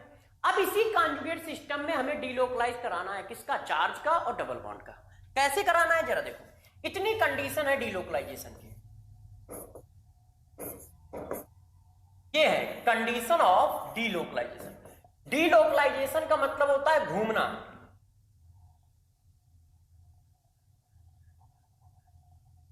देखो डीलोकलाइजेशन, लोकलाइज्ड का मतलब होता है फिक्स इलेक्ट्रॉन, और डीलोकलाइज्ड का मतलब होता है घूमते हुए इलेक्ट्रॉन जो टहलते रहते हैं, है ना। लोकलाइज्ड का मतलब फिक्स इलेक्ट्रॉन, वो घूमेंगे नहीं, एक एटम पे रहेंगे, और जो डीलोकलाइज्ड है वो रोटेट होते रहते हैं, घूमते रहते हैं। तो डीलोकलाइज्ड की कंडीशन क्या है? तो जरा देखो यार, डीलोकलाइजेशन की ये कंडीशन है। पहला, यदि कहीं पे प्लस हो अब कार्बोकैटायन हो और उसके साथ क्या लगाओ? कॉन्जुगेट सिस्टम लगाओ, कॉन्जुगेट सिस्टम लगाओ। पहली कंडीशन ये, मतलब कुछ ऐसा, ये देखो प्लस लगा है और फिर आपने कह दिया डबल सिंगल डबल, ऐसा कुछ। तो प्लस के अर्जेंट में यदि कॉन्जुगेट सिस्टम है तो वहां पर चार्ज डीलोकलाइज करेगा, घूमेगा। इसी तरह से ये देखो, यदि कहीं पर माइनस लगा हो और कॉन्जुगेट सिस्टम हो, ये देखो ऐसे, तो भी चार्ज घूमेगा, मतलब डीलोकलाइज करेगा। यदि कहीं पर फ्री रेडिकल हो ऐसे और कॉन्जुगेट सिस्टम हो तो भी वो घूमेगा, ये देखो ऐसे। और यदि कहीं पर प्लस हो गया, माइनस हो गया, फ्री रेडिकल हो गया और डबल, और क्या हो सकता है, लोन पेयर। यदि कहीं पर लोन पेयर है और कॉन्जुगेट सिस्टम है तो भी चार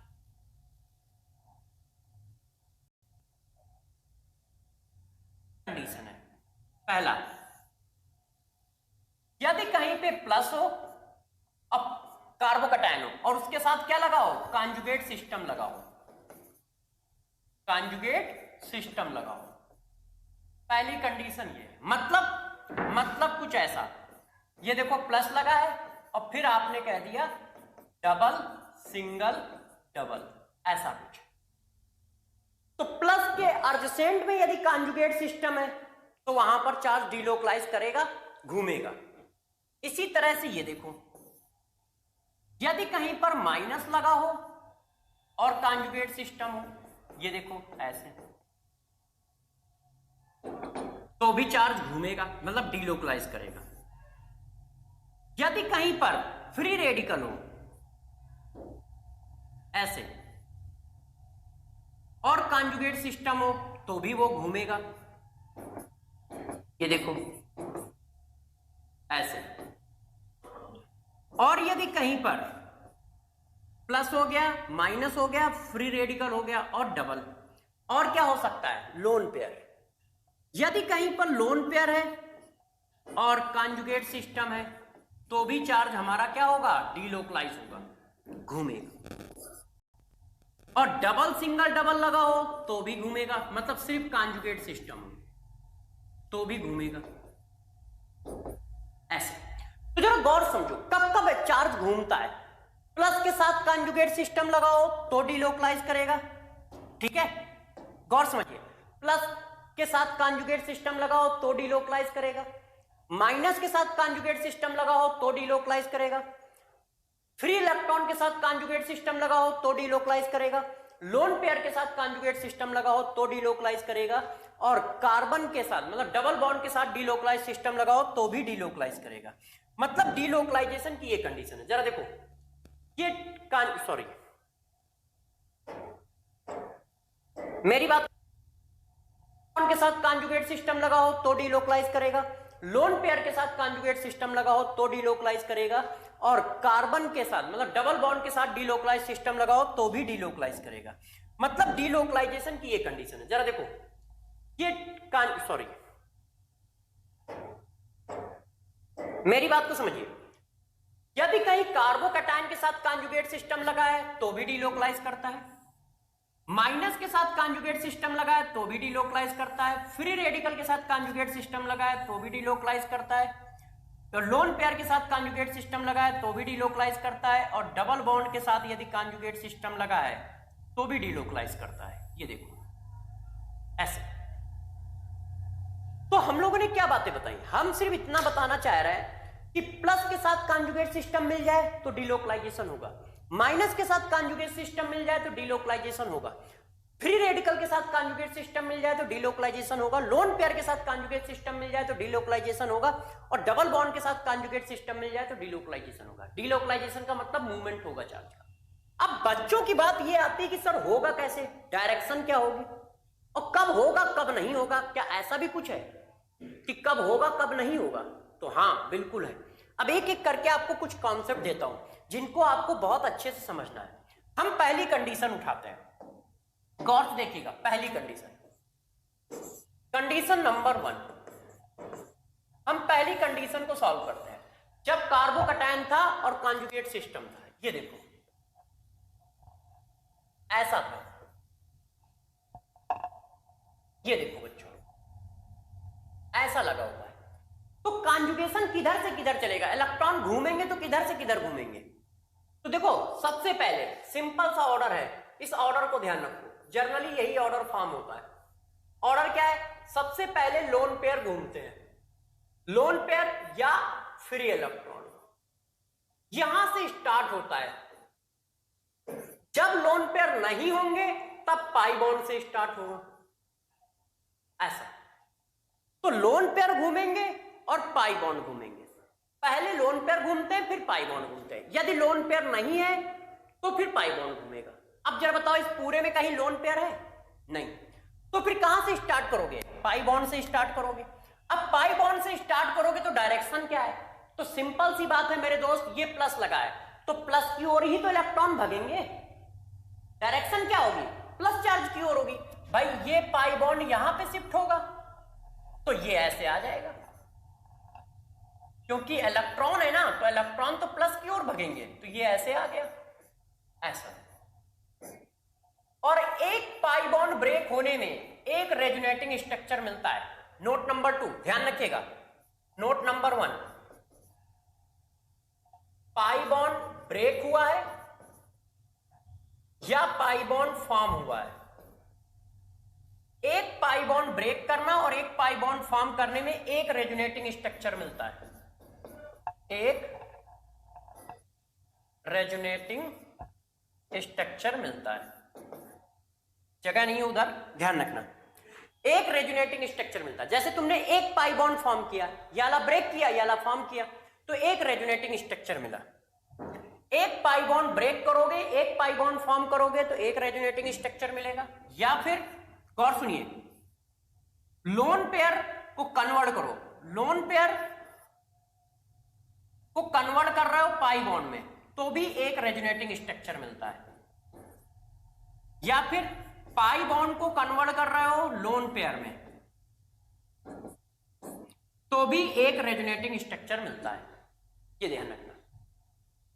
आपको रेजोनेटिंग स्ट्रक्चर भी पूछेगा तो कैसे बताओगे? देखो, तुमने एक पाई बॉन्ड ब्रेक किया और एक बनाया तो एक रेजोनेटिंग स्ट्रक्चर हो गया और इसका प्लस चार्ज क्या हो गया? खत्म हो गया, ऐसे।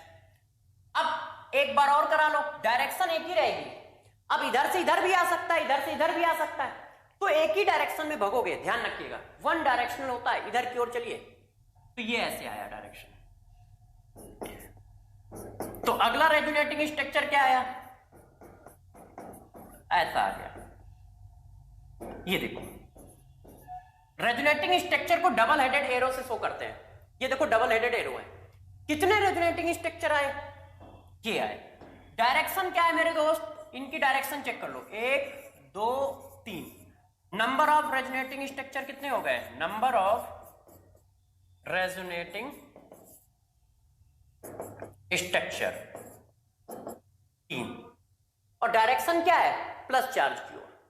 सबसे पहले कौन मूव करेगा? लोन पेयर या फ्री इलेक्ट्रॉन। उसके बाद कौन मूव करेगा? पाई।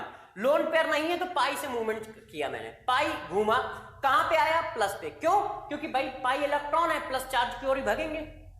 एक बार घुमाया, ठीक है, एक बार घुमाया ये आ गया, एक और घुमाया ये आ गया। अब घूम ही नहीं सकता है, घूम ही नहीं सकता। तो कितने रेजोनेटिंग स्ट्रक्चर आए? 3। इसको मिलाकर इसको भी काउंट करते हैं। अब मेरी बात को गौर समझिएगा। यदि आप इस बात को ऐसे लो, देखो ये 1 है, ये 2 है, ये 3 है, ये 4 है, ये 5 है। यदि कहीं पर रेजोनेंस है तो वो हमेशा अल्टरनेट पोजीशन पे ही जाता है। चेक करो, 1 था, अब कहां आया? 3 पे।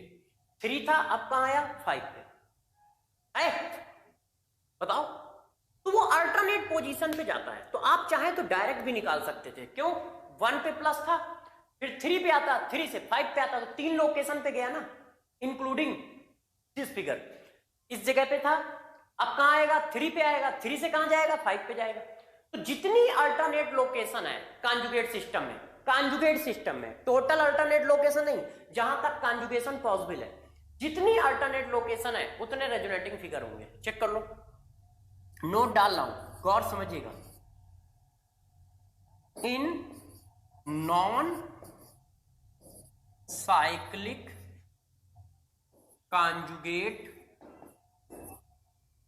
कॉन्जुगेट सिस्टम, यदि कोई नॉन साइक्लिक कॉन्जुगेट सिस्टम है तो क्या है? Number of resonating structure equal to number of location. जितनी लोकेशन उतने रेजोनेटिंग स्ट्रक्चर। जरूरी नहीं कि आप उसको बनाओ, मगर थोड़ा इस बात को मेरी समझ लेना कि मैं कह क्या रहा हूं। कॉन्जुगेशन होना चाहिए। देखो यहां था 1, फिर अल्टरनेट जाएगा 2, फिर 3, तीन रेजोनेटिंग स्ट्रक्चर बनेंगे। जाएगा कैसे? ऐसे, प्लस की ओर भगेगा। एक और एग्जांपल देता हूं, जैसे इस बात को तुम समझ पाओ, क्योंकि रेजोनेंस नहीं कर पाओगे तो फिर आगे दिक्कत आएगी। देखो यार दोस्त, एक और एग्जांपल देता हूं, गौर से समझिएगा। मैंने एक क्वेश्चन ये लिखा, ये प्लस है,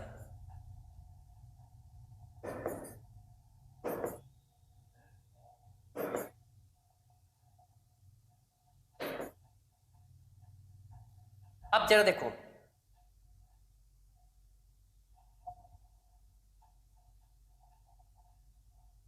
जरा देखो यार दोस्त, अब इसको करो, कितनी है? यहां पे प्लस है तो ये 1, इसकी अल्टरनेट लोकेशन ये, इसकी अल्टरनेट लोकेशन ये, इसकी अल्टरनेट लोकेशन ये। तो आपके हिसाब से कितने फिगर बने? 1 2 3 4। आप कहोगे इसके रेजोनेटिंग स्ट्रक्चर कितने हैं? 4। गलत। क्यों? कॉन्जुगेशन यहां से ब्रेक हो चुका है। ये देखो, सिंगल सिंगल, चेक करो, इस जगह पे चेक करो, ये वाले बॉन्ड चेक करिए जरा, ये दोनों सिंगल है, ये भी सिंगल है, ये भी सिंगल है। तो कॉन्जुगेशन तो इतना ही है ना, कॉन्जुगेट सिस्टम इतना है, तो कितने फिगर आए? 1 2 3। तो आप कहोगे कि रेजोनेटिंग स्ट्रक्चर इसके बनेंगे 3, 4 नहीं बनेंगे। उधर तो कॉन्जुगेशन पॉसिबल ही नहीं है ना, उधर तो कॉन्जुगेशन पॉसिबल ही नहीं है। कॉन्जुगेशन के बेसिस पे यही 3 तो आएंगे है।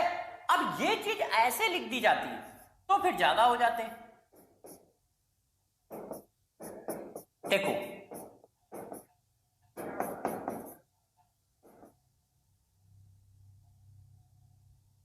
अब चेक करो, अब देखो, double single double single double single है, तो इसका मतलब कॉन्जुगेट सिस्टम यहां से वहां तक है। अब बस देख लो, 1 2 3 4, तो रेजोनेटिंग स्ट्रक्चर कितने आएंगे? 4 आएंगे। ये कहा जा रहा है, और नॉन साइक्लिक होना चाहिए। नॉन साइक्लिक, नॉन साइक्लिक का पढ़ाया है, जरा कंडीशन देख लेना, नॉन साइक्लिक हो, है ना, नॉन साइक्लिक कॉन्जुगेट सिस्टम होना चाहिए। सर्किल फॉर्म में कॉन्जुगेट सिस्टम नहीं होना चाहिए, नॉन साइक्लिक होना चाहिए। जैसे ये देखो, गौर समझिए मेरी बात को, ये देखो बच्चों, ये प्लस लगा है। अब मैंने कहा इसके रेजोनेटिंग स्ट्रक्चर बनाओ, तो देखो 1 अल्टरनेट जाना होता है, 2 3, कितने रेजोनेटिंग स्ट्रक्चर आए? 3 आ गए बस। और ये नॉन साइक्लिक है, देखो पूरा सर्किल फॉर्म में कहां घूम रहा है। नॉन साइक्लिक के रेजोनेटिंग स्ट्रक्चर बनाने हो, बस ऐसे आ गए। किसी ने कहा इसके रेजोनेटिंग स्ट्रक्चर बनाओ, नॉन साइक्लिक के हैं, ध्यान रखिएगा, साइक्लिक के नहीं है, बार बार बोल रहा हूं, नहीं तो मार खा जाओगे, ठीक है ना प्यारे बच्चों, प्लीज ध्यान रखना यार दोस्त है। नॉन साइक्लिक सर्किल के फॉर्म में कॉन्जुगेशन नहीं होना चाहिए। जैसे अब इसके बनाओ तो 1 कहां से चलेगा? 1, अच्छा सर कार्बोकटाइन के पढ़ा रहा था, सॉरी बेटा, कार्बोकटाइन के पढ़ा रहा था, तो कार्बोकटाइन बनाना पड़ेगा ना यार, 1 मिनट। अब जरा देखो, ये देखो कार्बोकटाइन, तो ये 1 अल्टरनेट चलोगे, ये 2, ये 3 और ये 4, तो रेजोनेटिंग स्ट्रक्चर कितने आएंगे? 4। ठीक है, सर्किल के फॉर्म में नहीं, ये पूरा नहीं घूमा। अब यदि हम इसमें कह दें,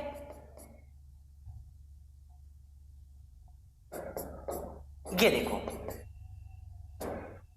इसमें बताओ, तो चलो चेक करो, ये सर्किल के फॉर्म में है, देखो यहां से, ये देखो सर्कुलर हो गया, सिंगल डबल था, चेक करो, ये देखो क्या है, सिंगल डबल, ये सर्किल है, साइक्लिक कॉन्जुगेशन सिस्टम है। तो साइक्लिक कॉन्जुगेशन सिस्टम में बताना नहीं सिखाया है मैंने, ऐसा नहीं कि इसके बनेंगे नहीं, मगर अभी वो बात मैंने नहीं सिखाई है, अभी वो बात मैंने नहीं सिखाई है ना। मैंने अभी आपको सिर्फ नॉन कॉन्जुगेशन में सिखाया है, तो नॉन कॉन्जुगेशन की बात चल रही है। तो रेजोनेटिंग स्ट्रक्चर बना लोगे जब कैसा हो, हमारे पास प्लस चार्ज हो, और प्लस चार्ज ये। अब एक कंडीशन बताने जा रहा हूं, उसको गौर से समझिएगा, नोट डाल के लिख रहा हूं क्योंकि ये बच्चे गलत करते हैं, तो आप गलत ना करें, नोट।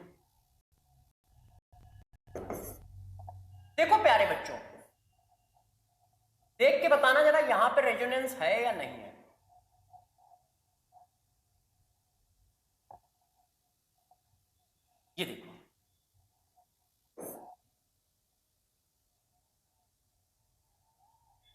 कंडीशन है कि नहीं है, चेक करो। यदि आप चेक करोगे तो ये देखो प्लस और ये देखो प्लस, और इसके बगल में क्या है, कॉन्जुगेट सिस्टम है, पूरा का पूरा कॉन्जुगेट सिस्टम है। चेक करो, single double single double single double single double single double single double, मगर यहां पर रेजोनेंस नहीं होगा।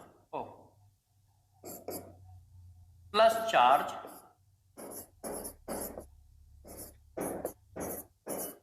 डज नॉट delocalize,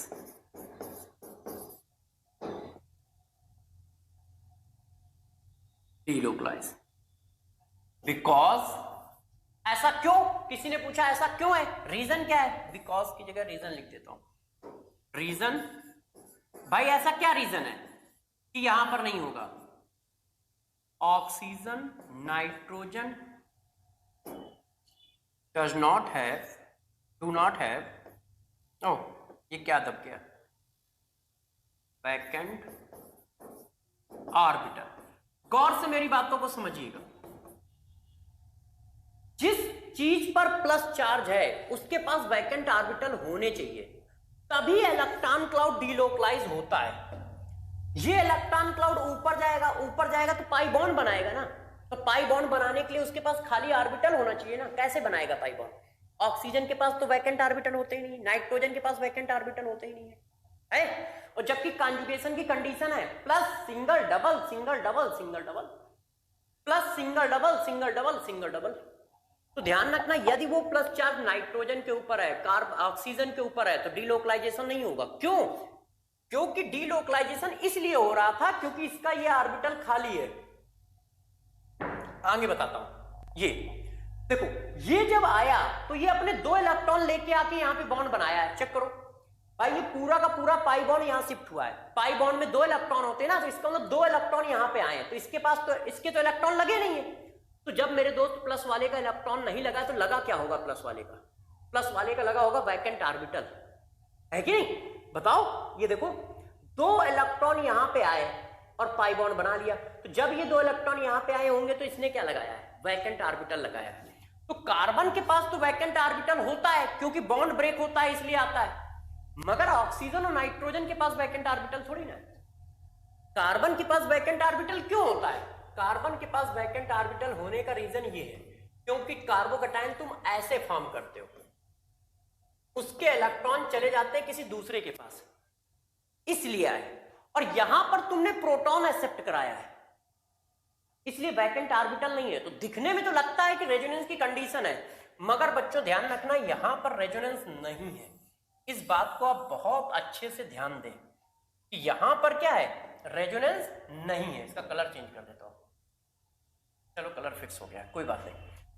यहां पर रेजोनेंस नहीं है, तो इस बात को ध्यान रखना कि ये पूछा जाएगा कि इनमें से किस पे रेजोनेंस हो रहा है, किस पे नहीं हो रहा है। तो मतलब तुमने प्लस माइनस कंडीशन देख के चिपका दिया कि हाँ यार सर इसमें रेजोनेंस हो रहा है, आप टेंशन ना लो, जबकि इसमें रेजोनेंस नहीं हो रहा है। ठीक है, तो ध्यान रखिए, कार्बन के ऊपर प्लस चार्ज है तो रेजोनेंस होगा, कार्बन की जगह यदि ऑक्सीजन और नाइट्रोजन पे प्लस चार्ज है तो रेजोनेंस नहीं होगा। अब जरा देखो यार दोस्त, और आगे बताता हूं, और एग्जांपल ले लो।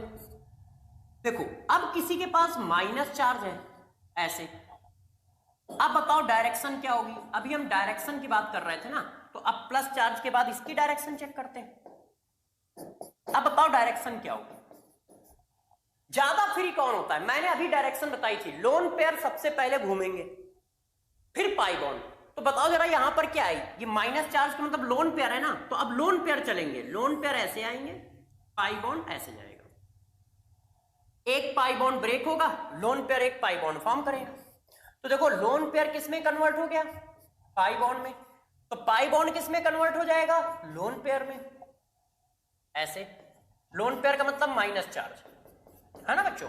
ये देखो एक फिगर आ गया, फिर वही काम करो, एक बॉन्ड बनाओ, एक बॉन्ड ब्रेक करो। एक रेजोनेटिंग स्ट्रक्चर में बस इतना ही काम होता है, एक बॉन्ड बनता है, एक बॉन्ड ब्रेक होता है।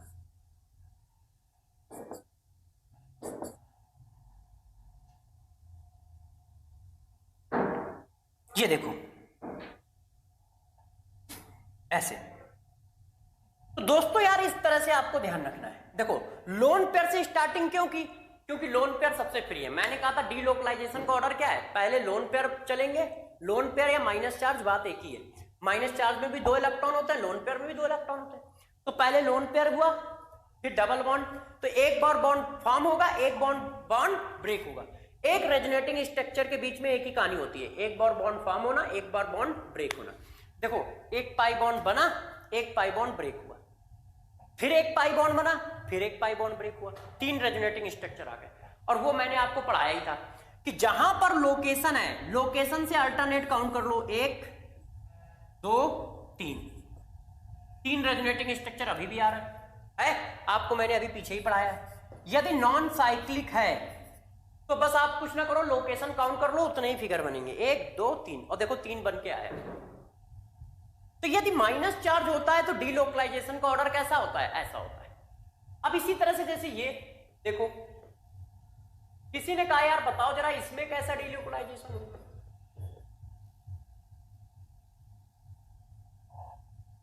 तो यार ये लोन पेयर है ना, तो सबसे पहले लोन पेयर डीलोकलाइज होंगे, ये ऐसे, ये ऐसे, एक फिगर आ गया।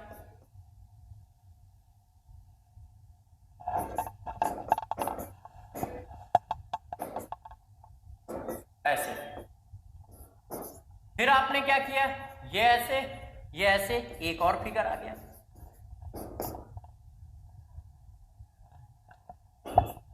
ये देखो कितने फिगर आए, 3, और आप चाहें तो लोकेशन काउंट कर लें। यहां से जाना था, एक अल्टरनेट काउंट होती है, 2 3, देखो 3 आ रहा है ना। जो आपको रूल बताया उस रूल से निकाल लो तो भी उतना ही आएगा। और लोन पेयर पहले मूव करेंगे क्योंकि वो फ्री है, पाई बॉन्ड कम से कम बंद है ना यार, वो तो बैंड है, किसी से बना हुआ है, तो लोन पेयर सबसे पहले मूव करते हैं, लोन पेयर मूव कर गए इस तरह से, और इस तरह से चीजें आगे बढ़ गई, घूमता जा रहा है इलेक्ट्रॉन, बढ़ता चला जा रहा है। बात समझ रहे हो कैसे करना है। तो आप लोग रेजोनेंस को घुमाना सीख गए, डायरेक्शन निकालना सीख गए।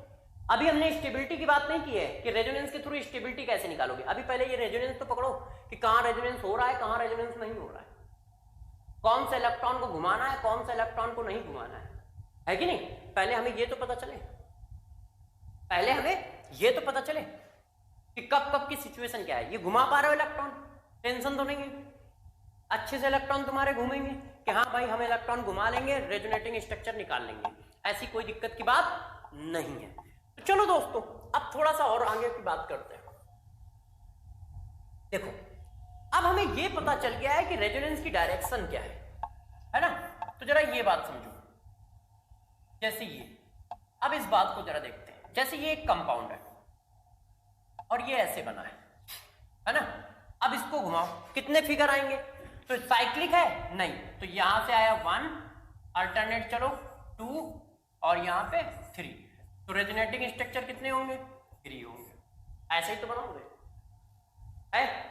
अब जरा देखो यार, अब साइक्लिक के लिए बताते हैं, साइक्लिक में भी यही काम करना है, मगर तुम्हें अल्टरनेट घुमा के अच्छे से देखना होगा। जैसे ये देखो, मैं आपको रेजोनेटिंग स्ट्रक्चर बनाना सिखा रहा हूं, गौर से देखिए। जैसे मेरे से किसी ने कहा बताओ इसके कितने रेजोनेटिंग स्ट्रक्चर बनेंगे, अब उसी तरह से घुमाओ जैसे अभी पीछे घुमाया है, देखना 1, फिर ये कहां आएगा 2, ये कहां आएगा 3, ये कहां आया 4, अब कहां जाएगा, फिर यदि रिपीट करो तो यही वाली आ रही। जब तक हम किसी उसी पॉइंट पे ना पहुंचे जिस पॉइंट से चालू हुए थे, तब तक ऐसे ही घूमते चले जाओगे। देखो यहां से चले 1 वहां आया 1 था, वहां 2 के बाद 3 के बाद 4, अब हम कहां जाएंगे। यदि हम यहां आए तो ये पहले से हम लोग काउंट कर चुके हैं, यदि हम इधर गए तो भी पहले से काउंट है, तो रुक गए। साइक्लिक का बता रहा है जब तक नई लोकेशन मिलती रहे तब तक काउंट करते रहो, और यदि नई लोकेशन मिलना बंद हो जाए तो रुक जाओ। देखो 1 से चले 2 पे आए, 2 से चले 3 पे आए, 3 से चले 4 पे आए, अब 4 से कहां जाओगे, अल्टरनेट है ना, तो एक पॉसिबिलिटी है 4 से 2 पर, एक पॉसिबिलिटी है 4 से 1 पर, और वहां पर पहले ही हम जा चुके हैं, तो बस अब इसके रेजोनेटिंग स्ट्रक्चर कितने आएंगे, 4 आएंगे। मगर यही बात देखना, जरा गौर समझिएगा, मैं क्या समझा रहा था, हो सकता है अभी तुम समझ ही ना पाए हो, मगर अब जरूर समझ पाओगे। ये देखो, पहले ये देख के बताओ क्या इसमें कॉन्जुगेशन की कंडीशन है। पहले तो ये देखो, कि क्या इसमें रेजोनेंस की कंडीशन है, लोन पेयर सिंगल डबल है। अब कितने फिगर बनेंगे ये कैसे पकड़ोगे, बस यहां से चालू करो, 1 अल्टरनेट घूमो, 2 ठीक है, 3, अब देखो ये 4, ये नई लोकेशन है, यहां पे पहले से नंबर नहीं पड़ा है, 4, फिर अल्टरनेट 5, अब फिर घूमोगे तो ये 6 पे आओगे, और 6 क्या है, पहले से 1 पड़ा है, यहां पे 1 से गए 2, 2 से गए 3, अब 3 से जाने के देखो 3 से गए 4, ये नई लोकेशन थी इसलिए चलते चले गए, 4 से गए 5, तो टोटल कितने आएंगे दोस्त, 5। जब तक नंबर पुराना ना मिले तब तक साइकिल में घूमते चले जाओ, जब तक पुराना नंबर हमारे हाथ ना आए, मतलब कोई ऐसी लोकेशन ना आए जिसमें पहले से नंबर पड़ा है, तब तक घूमते रहो। तो इसके रेजोनेटिंग स्ट्रक्चर कितने आएंगे, 5 आएंगे, ठीक।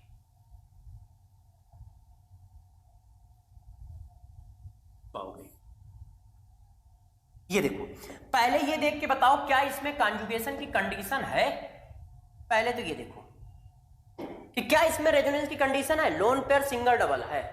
अब कितने फिगर बनेंगे ये कैसे पकड़ोगे, बस यहां से चालू करो, 1 अल्टरनेट घूमो, 2 ठीक है, 3, अब देखो ये 4, ये नई लोकेशन है, यहां पे पहले से नंबर नहीं पड़ा है, 4, फिर अल्टरनेट 5, अब फिर घूमोगे तो ये 6 पे आओगे, और 6 क्या है, पहले से 1 पड़ा है, यहां पे 1 से गए 2, 2 से गए 3, अब 3 से जाने के देखो 3 से गए 4, ये नई लोकेशन थी इसलिए चलते चले गए, 4 से गए 5, तो टोटल कितने आएंगे दोस्त, 5। जब तक नंबर पुराना ना मिले तब तक साइकिल में घूमते चले जाओ, जब तक पुराना नंबर हमारे हाथ ना आए, मतलब कोई ऐसी लोकेशन ना आए जिसमें पहले से नंबर पड़ा है, तब तक घूमते रहो। तो इसके रेजोनेटिंग स्ट्रक्चर कितने आएंगे, 5 आएंगे, ठीक है। जैसे ये देखो, और 2-4 एग्जांपल मारते हैं जैसे तुम समझ पाओ। देखो ये एक फिगर है, ठीक है, इस फिगर को अच्छा बाद में लेते हैं, पहले इसको लेते हैं, ठीक है, 1 मिनट, ये कौन सी चॉकलेट, हाँ। अब जरा देखो यार दोस्त, इसको कंसीडर करो,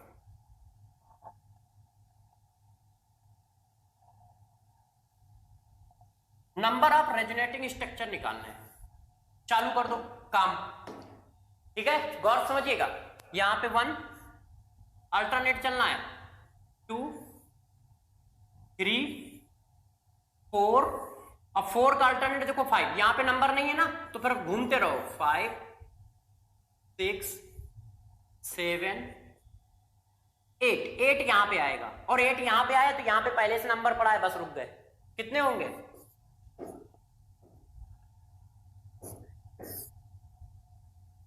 7 होंगे। बात समझ पाए कैसे किया, हमने प्लस से चालू किया, +1, देखो मैंने कैसे चालू किया आपको बताता हूं, फिर से बता देता हूं, देखिए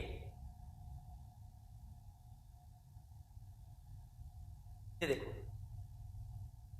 ये चालू किया 1 से, अब अल्टरनेट नंबर डालते चले जाओ, जब तक कोई ऐसी लोकेशन ना मिले जिसमें पहले नंबर डाल चुके हो तब तक घूमते रहना, चाहे जितने रेजोनेटिंग स्ट्रक्चर मिले सब पॉसिबल है, जब तक ऐसी लोकेशन ना मिले जो पहले जा चुके हो। 1 से स्टार्ट हुए, अल्टरनेट जाना है 2, 3, 4, अल्टरनेट 5, यहां नंबर नहीं था ना इसलिए चले गए, 6, यहां पर भी नंबर नहीं है इसलिए ठीक है, 7, अल्टरनेट जाना है, यहां पर भी नंबर नहीं है, अब 7 के बाद जरा नंबर बताओ, यहां पे आएगा 8, और यहां पे पहले से नंबर पड़ा इसलिए रुक गए, नहीं तो हम घूमते रहते। ये देखो, ये कहा जा रहा है आपसे, ऐसे करना है। किसी ने कहा नहीं सर ऐसे मजा नहीं आ रहा है, कुछ और बताओ।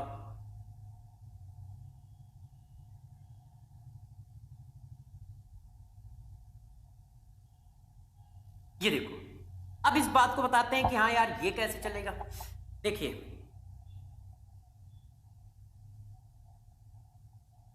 ये देखो, अब इसके कितने रेजोनेटिंग स्ट्रक्चर बनेंगे, नंबर डालो, यहां से चालू कर दें, कहीं से भी चालू कर दो, डबल बॉन्ड है ना तो डबल बॉन्ड का एक जगह से पकड़ लो, यहां से डालना है 1, अल्टरनेट चलना है 2, 3,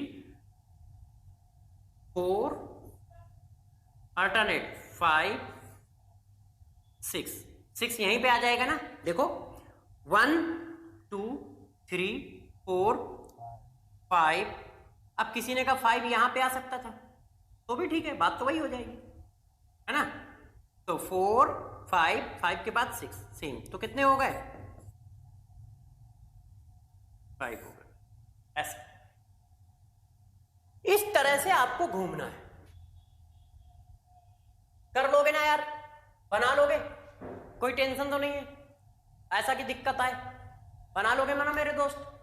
चलो, यदि आप इस तरह से भी साइक्लिक के भी रेजोनेटिंग स्ट्रक्चर निकालना सीख गए तो हम लोगों का एक काम हो गया कि नंबर ऑफ रेजोनेटिंग स्ट्रक्चर कैसे बनाए जाएंगे, कैसे निकाले जाएंगे। अब जरा इसके बता दो कितने रेजोनेटिंग स्ट्रक्चर होंगे, बात खत्म हो जाए। पहले तो मुझे ये बताओ रेजोनेंस स्टार्ट कहां से होगा? फिनॉल में रेजोनेंस स्टार्ट कहां से होगा? गलत बताया तो भाई जी टेंशन हो जाएगी। रेजोनेंस कहां से स्टार्ट करें, घुमाना कहां से स्टार्ट करें? मैंने क्या पढ़ाया है, सबसे पहले कौन घूमते हैं? Lone pair. क्या लोन पेयर है पूरे मॉलिक्यूल में? यस, ये देखो, तो यहां से घुमाओ, तो नंबर 1, अब अल्टरनेट जाएंगे 2 3 4, और कहीं पढ़ सकता है बताओ? अब 4 के बाद 5 क्या पढ़ सकता है, यहां या 5 यहां, इसका मतलब 4 बनेंगे, है कि नहीं? इससे ज्यादा नहीं बना सकते। क्यों? इससे ज्यादा नहीं बना सकते, ठीक है ना? तो ये तो ऐसा हुआ। तो इस बात का हमें ध्यान रखना है कि किस तरह से ये चीज चलती है, ठीक है दोस्त? इतनी बात। नेक्स्ट क्लास में अभी रेजोनेंस को ही स्टार्ट करेंगे, अभी रेजोनेंस हमारा बाकी है। रेजोनेंस के थ्रू स्टेबिलिटी कैसे निकालते हैं ये पढ़ाएंगे हम लोग। अब नेक्स्ट क्लास काफी इंपॉर्टेंट होगी। क्यों दोस्त? क्योंकि उसमें आप सारी तरह की स्टेबिलिटी आएगी, क्योंकि आपको रेजोनेंस पढ़ा देंगे तो रेजोनेंस के बाद रेजोनेंस से रिलेटेड भी स्टेबिलिटी आने लगेंगी कि जब कॉन्जुगेशन होगा तो कैसे स्टेबिलिटी निकालोगे। तो नेक्स्ट क्लास हम लोगों के लिए काफी इंपॉर्टेंट होगी, क्योंकि उसमें एसिडिक स्ट्रेंथ, बेसिक स्ट्रेंथ के कई तरह के क्वेश्चन भी आने लगेंगे और भी बाकी चीजें आएंगी। तो नेक्स्ट क्लास में हम लोग फिर मिलेंगे, तब तक के लिए अपना ध्यान रखिएगा और अच्छे से रहिएगा और इस चीज को रिवाइज कर लीजिएगा जो पढ़ाया गया है, ठीक है? फिर मिलते हैं, अपना ख्याल रखिए, ऑल द बेस्ट।